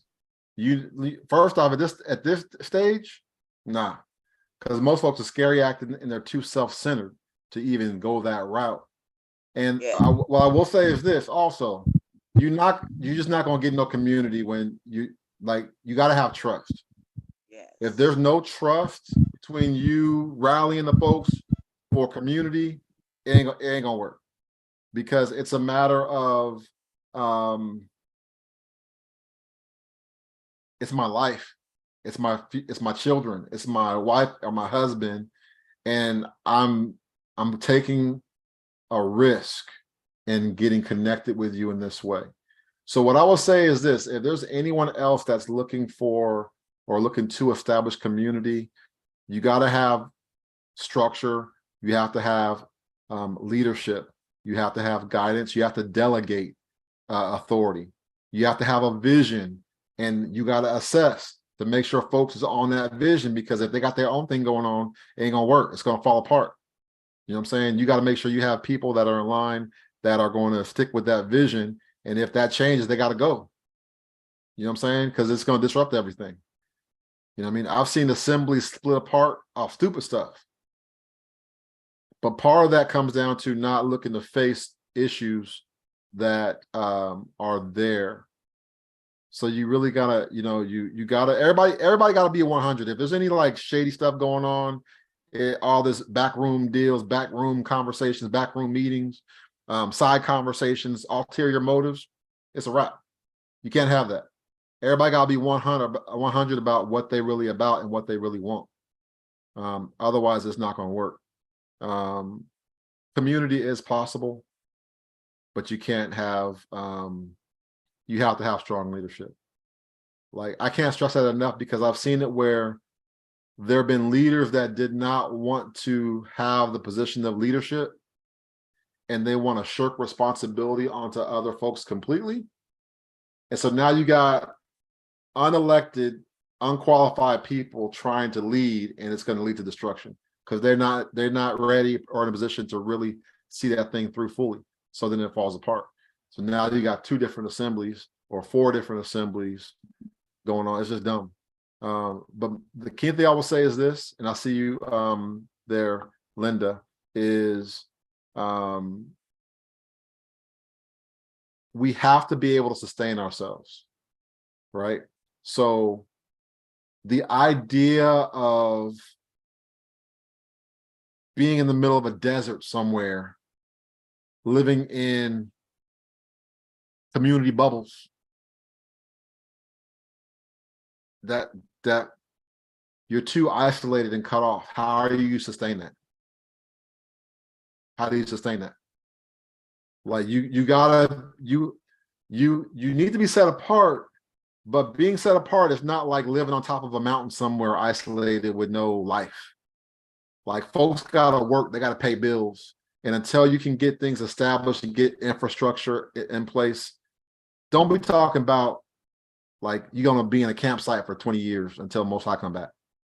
I mean, if that's your thing and you feel like to do that, go ahead and do that. But I look at it from the standpoint of whatever you do for community, you have to think of the big picture for the entire community.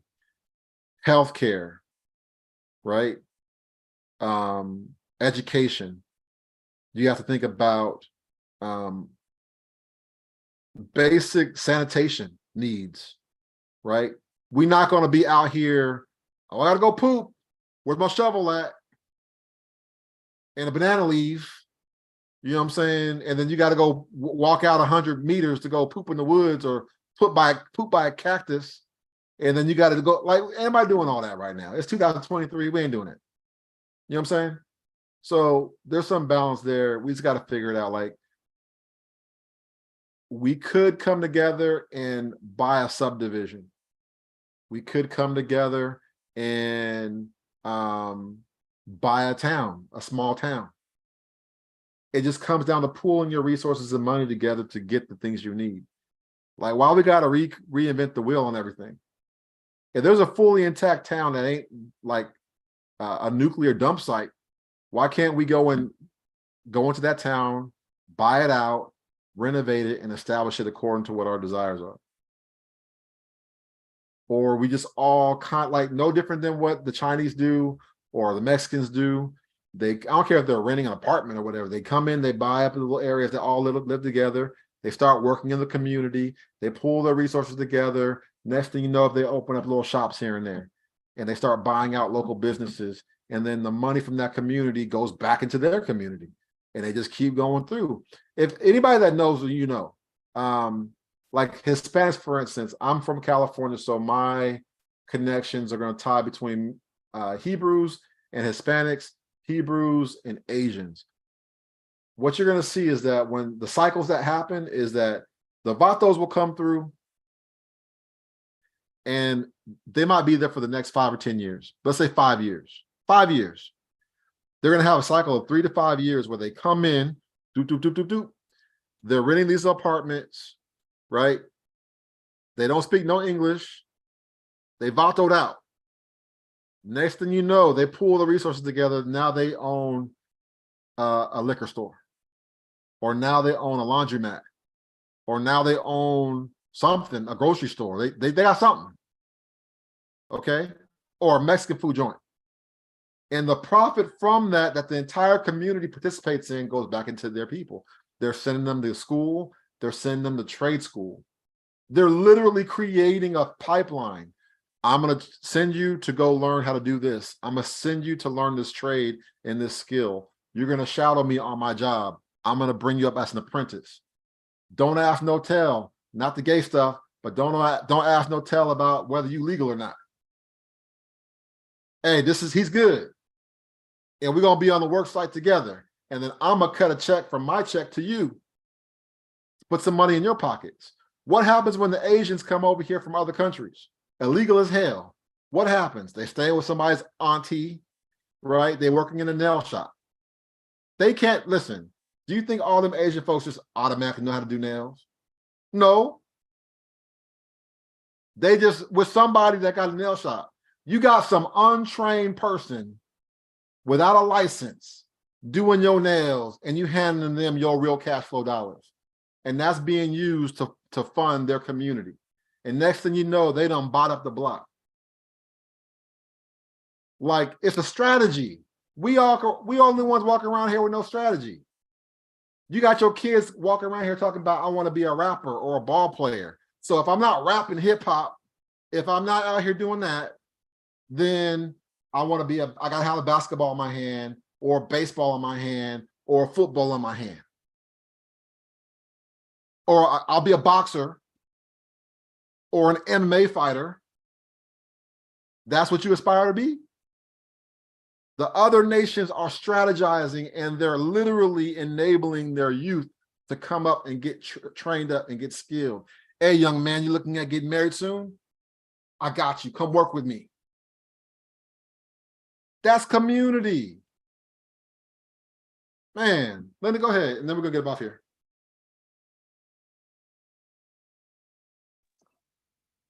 Okay, the first thing I want to say was about discernment. And now I know where I used to work is a place, well, it's a street, but it's divided. So every day when you come home from work or going to work, it's a man standing on one side and a woman standing on the other side. You got to go past them every day. They standing out there with their muddy cans every day. So yeah, it is discernment. Like, how do I know this man is doing this and this lady every day? So this is just their thing. I don't think they really out there because they are needy. They're just out there because that's what they do every day. So I don't really give them money. I mean, I give them maybe sometime, maybe once every other week, but I'm not really gonna be giving them that money. Then I started thinking about gleaners, where you plant your garden and then you pull everything that you want, except don't take it all. Keep all the rest for everybody else. But people don't even be wanting, like if you planting things like tomatoes, they really don't want that. If you got apple trees or peach trees out there, they really don't want stuff like that. They just want money. So gleaning is not really good for our people because our people don't want that. They want money. And that's all I have to say about it. So what's the solution? You gotta give me more than that. So I was just saying, just to I don't know, you just can't keep giving out your money. So I do agree with that. You can't, like, I will say this. I personally am not going to advise women to give money to no man.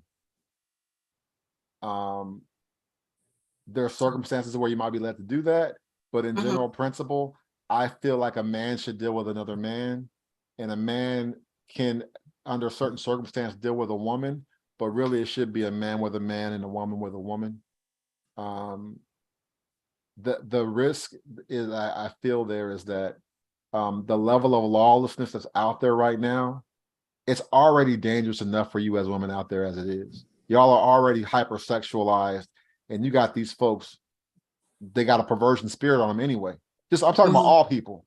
So I wouldn't be advocating you just walking up on some random dudes talking about, are you okay? You know what I'm saying? By yourself. You know what I'm saying? Because not to be whatever, I don't know how many women underestimate the power of a man. Okay. But if a man's coming for you for real, it's a wrap. I don't care if you took how many Taekwondo classes you want to, whatever. If a man got that spirit of perversion and lust on him, and he want to jump on you and snatch you up and do the most, I mean, I'm not saying that not every woman can handle herself, but I'm just simply saying, like, that's not something I would want my wife or my daughter to be in a position of. You know what I'm saying? Because that demon of perversion and lust is no joke. Like, forget your hunger, like for food and necessities. That's, hey, you look good, girl. Hey, this Negro don't got no teeth. You know what I'm saying? He stank, musty. You know what I'm saying? Dirty, funky. And instead of thinking about his necessities, he's looking at you with perversion and lust on his mind. And you over there like, oh, are you okay? And he want to do the most with your drawers. You know what I'm saying? Like, don't put yourself in that situation. That's me. I don't think a woman should be running up on some dude trying to save some grown man. You know what I mean? I just wisdom during this generation. That's all I'm saying. Wisdom during this generation. You know what I'm saying? A man needs to deal with another man.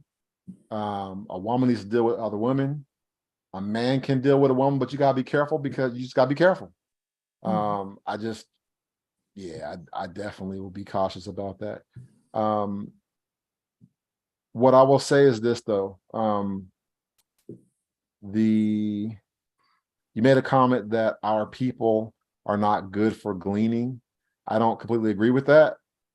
And it also depends on where you're at. Like if you went deep in the city and you got a basket of oranges, they're gonna be like, what you doing with this? They don't care about that. But if you're in certain areas, they're gonna appreciate them, you know, them vegetables or fruit. So it depends on just, I'm not saying you're completely wrong, but I just think it depends on where you're at, who will appreciate what. But also, here's the reality of it. Let's be real about it.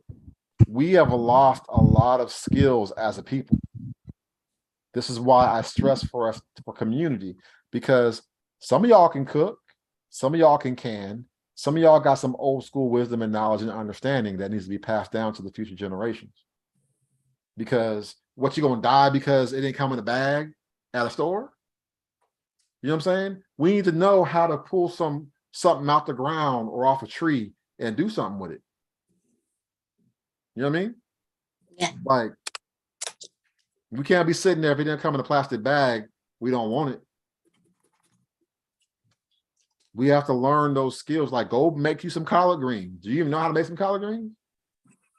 You know what I'm saying? Like, do you know, like, what are you doing with them cherries? What you doing with them fruit, the apricots? What are you doing with the plums? What are you doing with the apples and oranges and the lemons and the limes? What are you doing with the different, do you know these different, we've lost that skill. And so for those of you that are regaining that skill and knowledge, that's great. And it also needs to be taught to our people. We need to have classes on that. Some of y'all need to hold some classes within Israel about how to do some basic gardening, how to do some basic canning, how to, like, you go, I want y'all to just roll with me. Go hand your daughter or your son or your grandson or your granddaughter, go hand them one of them little small sewing kits and just give it to them and see what they say. They're gonna look at you like you're crazy. What am I gonna do with this? They don't know what to do with no thread and no needle. What was your mama doing back in the day?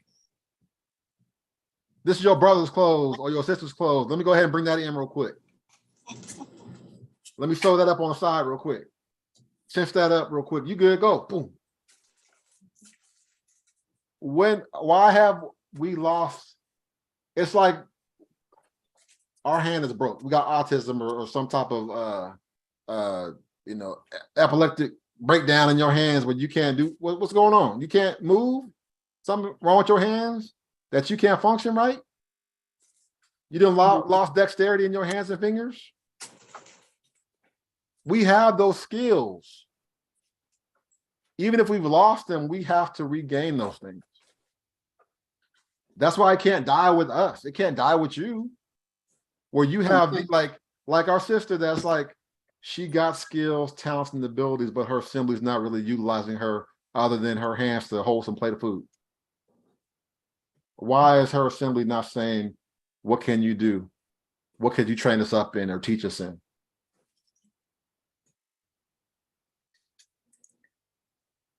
We got a lot of work to do, and I'm gonna keep it 100. It's cool to be up here with y'all online, but we got literal tangible work to do in your city, in your town. We gotta get offline and we have to meet in person and connect with one another. The different issues and needs that we have can be met and resolved with us. Not everybody's broke. Stop thinking everybody's broke. Not everybody's broke. There's support, aid, and assistance within our community. So if it's money, the community has money. If it's knowledge, the community has knowledge. If it's understanding, the community has understanding. If it's connections, the community has connections. You slow blind, not knowing that the connection that gets you to the next level of your life is within the house of Israel. Oh man, my cousin got a whole studio and a whole setup and a whole this and a whole that. My cousin's a master gardener. He's been gardening for 50 years. Oh, my grandmother is a homeopathic doctor. She got all kinds of books and stuff that can help you heal your life and your body. We have to get connected, because basically we've had our voices snatched away, and we've been groomed and trained up to just complain and never put our hand towards a solution. So I'm done. We gotta get off here. Those of you that are looking to be a part of the solution, get connected with me. Those of you that are not and want to mock and complain, just keep it moving. You know what I'm saying?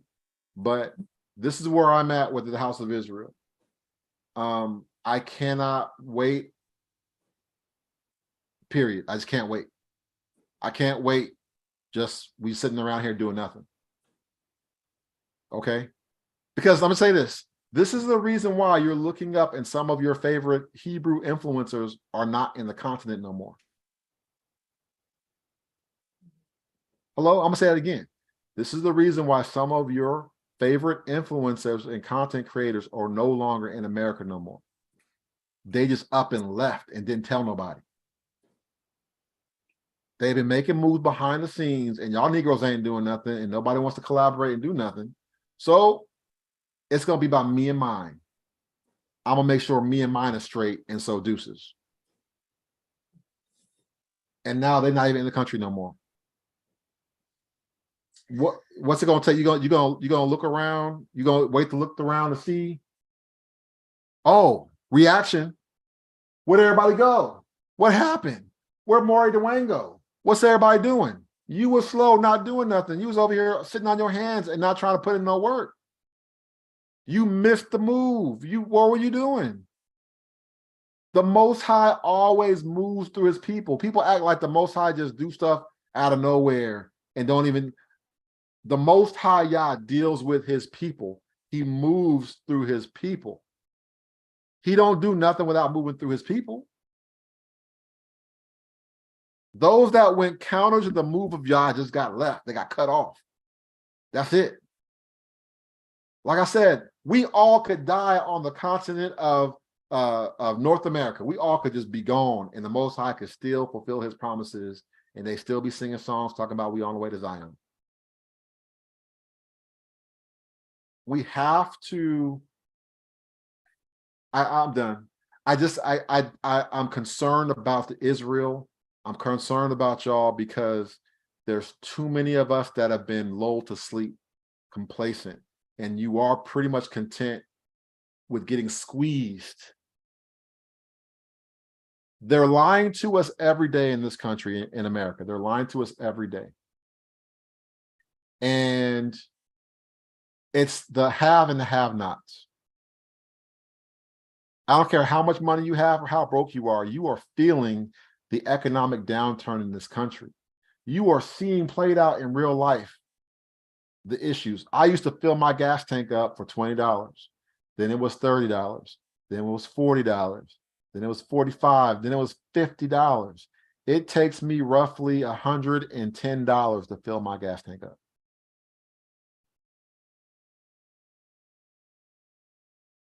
Every time I fill my gas tank up, $110. That's a problem. When I go to Safeway, which is too expensive to be shopping at like that anyway, but when I go to Safeway, why am I seeing a can of soup for $4? Let that sink in for those of you older than 45, 50 years old. When have you ever known a can of soup to be more $4 for a can of soup?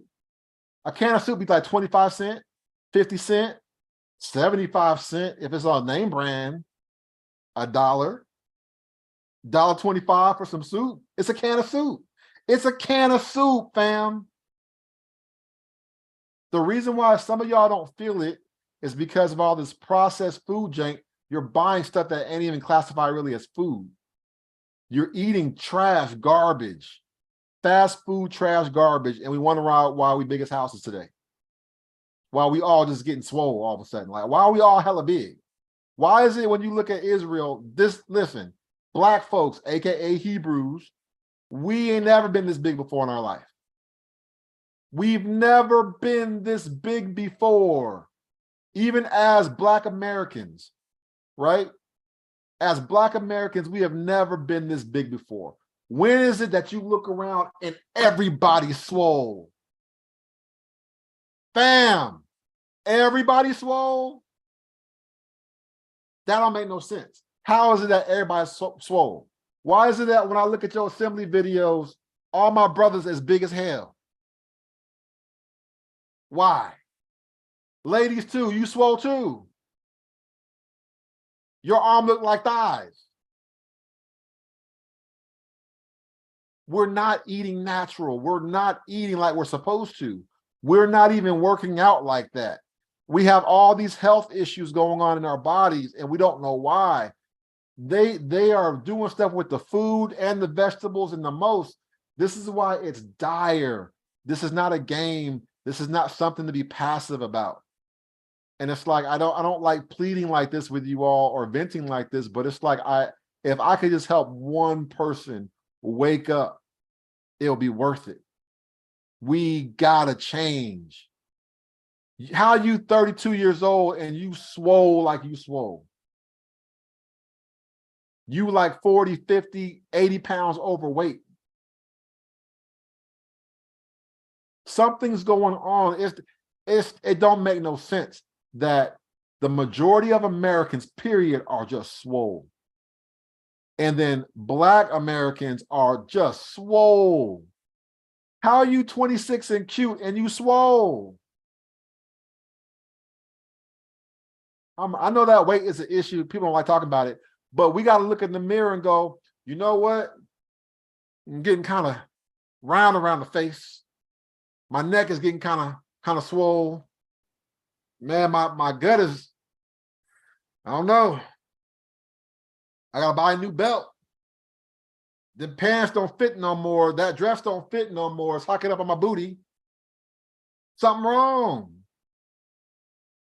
And we need each other to correct each other and say, hey, I don't know what's happening, but we all see this, right?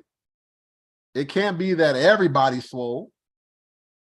Everybody walking around swole off. That means we have to change how we're eating. Because clearly, if a can of soup is $4, and that's processed salt and everything else in there, a can of soup is $4, but you can go, come on.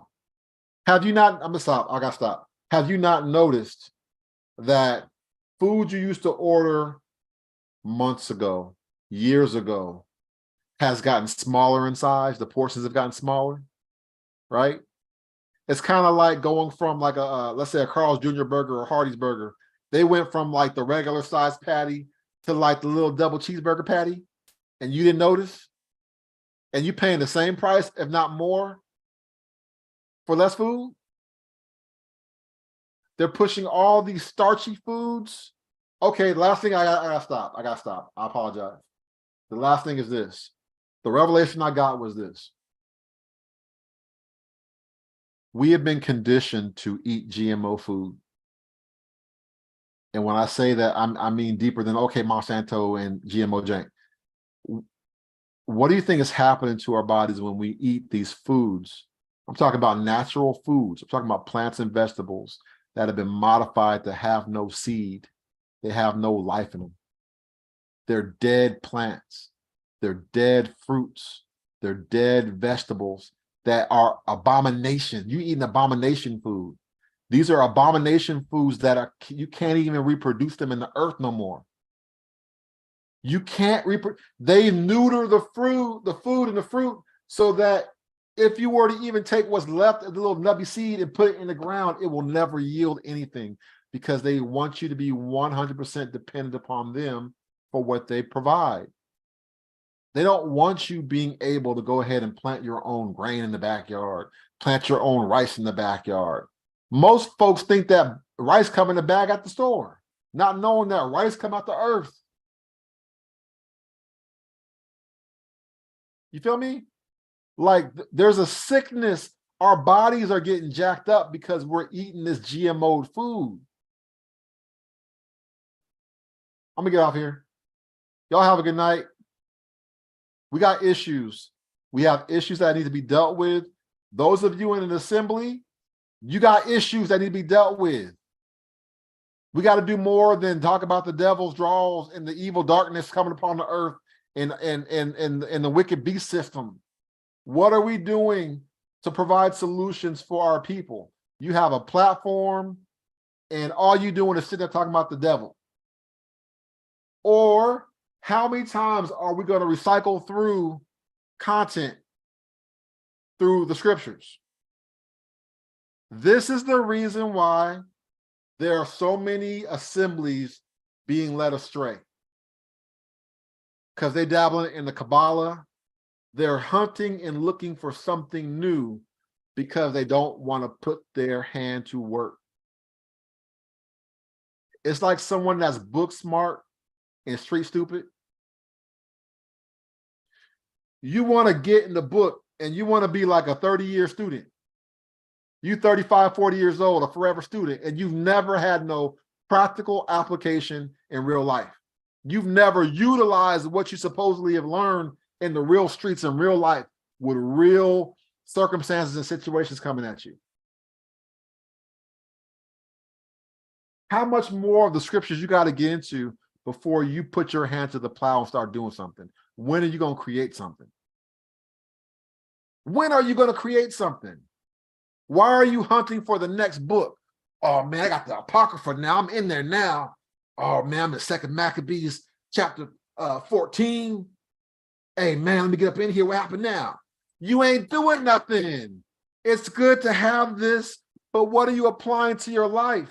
Why am I seeing so many assemblies rushing off for more books and talking crazy? Oh man, Josephus. Oh, that's the great man. Oh man, don't listen to Josephus. That's an Edomite. Oh man, Jubilees is trash. That's the Talmud. Don't listen to that. Don't read that. Oh man, you gotta get in that Book of Mormon. That's where it's at, fam. You got that Book of Mormon? Y'all need a belt. You need a belt. You need a whooping. These folks trying to kill us all, and you over here strifing and debating and backbiting and mocking your brother and not doing nothing for the assembly. You're not doing nothing for the house of Israel. You're a mocker and a scoffer, a backbiter. You over here hunting for books after books after books. You secretly teaching folks witchcraft and Kabbalah chakra root jank. You talk about crystal rock altars and your energy's low key, vibrational forces, the spirit realm of energy sources. These folks trying to kill everybody, and you over here playing around. And you're leading gullible people away that are looking for answers. You're leading them away to destruction. They will only sit around and listen for so long before they disappear. But meanwhile, every day, folks is losing their job. They don't know where their next meal is going to come from. A brother's going, I don't know how I'm going to provide for my family, how I'm going to feed my children. My children are sprouting up like bean sprouts. They need new clothes. I'm broke as hell. I can't afford to put no clothes on my kids' body. But Mores want to talk about the Book of Mormon or how we Bantus. We not Israel. We Esolele. His name is not Yah. His name is Sonini Nanini. You need a belt. You need a whooping. We don't got time. Listen, I'm telling you right now, I know I'm going to probably upset a whole lot of people, but this is what it comes down to. I am looking for a future for my daughter and for my son. I want to give my daughter away to a righteous Hebrew Israelite young man, and they can have a family and go from there. I want to be able to prepare my son to be a righteous man so he ain't crazy in the head or effeminate and gay. I want to be able to give my son to a woman that he can build his own house and future with. I want to one day hold my own grandbabies one day. You know what I'm saying? I want your children and grandchildren to have a future. And we're not going to be able to have no future cupcaking and patty caking off this, where they got the LGBTQIA trans pedophile flag on top of the White House, letting you know every level of institution in this country, we're going to take over and dominate, and we run this thing. The fact that they're in other countries on the U.S. Embassy, they are elevating the sexual perversion over the flag of the entire country. They're letting you know that this is the true flag of our country. Not the red, white, and blue, but the rainbow. There's no more time for idleness. There's no more time for your broke hand. We have to put in the work. So those of you that want to put in this work, it's about collaboration. We have to collaborate. We have to delegate. We have to work together. There's more than enough time. There's more than enough room. There's more than enough space for your idea to come to fruition. The ideas that the Most High has placed in your heart, we can do it. Nobody's going to tell you no.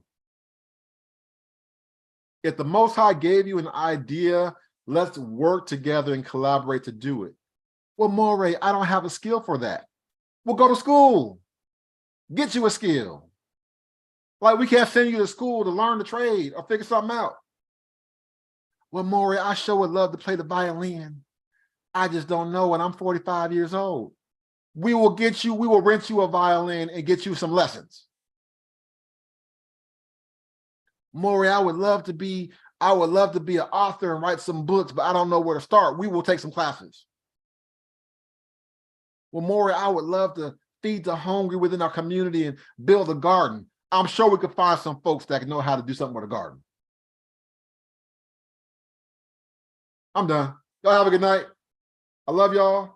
If y'all ready to work, listen, I may not be up on here much longer like that. I'm for real. Because they trying to kill us, fam. We don't got time to be cupcaking and patty caking online, staring at the screen. We got to use this for action. We not talk about Satan the dragon in his drawers. We got to talk about what are we going to do as a community for our people. What are we going to do to educate our children so that our children don't have to go to programs with racist folks like my daughter did?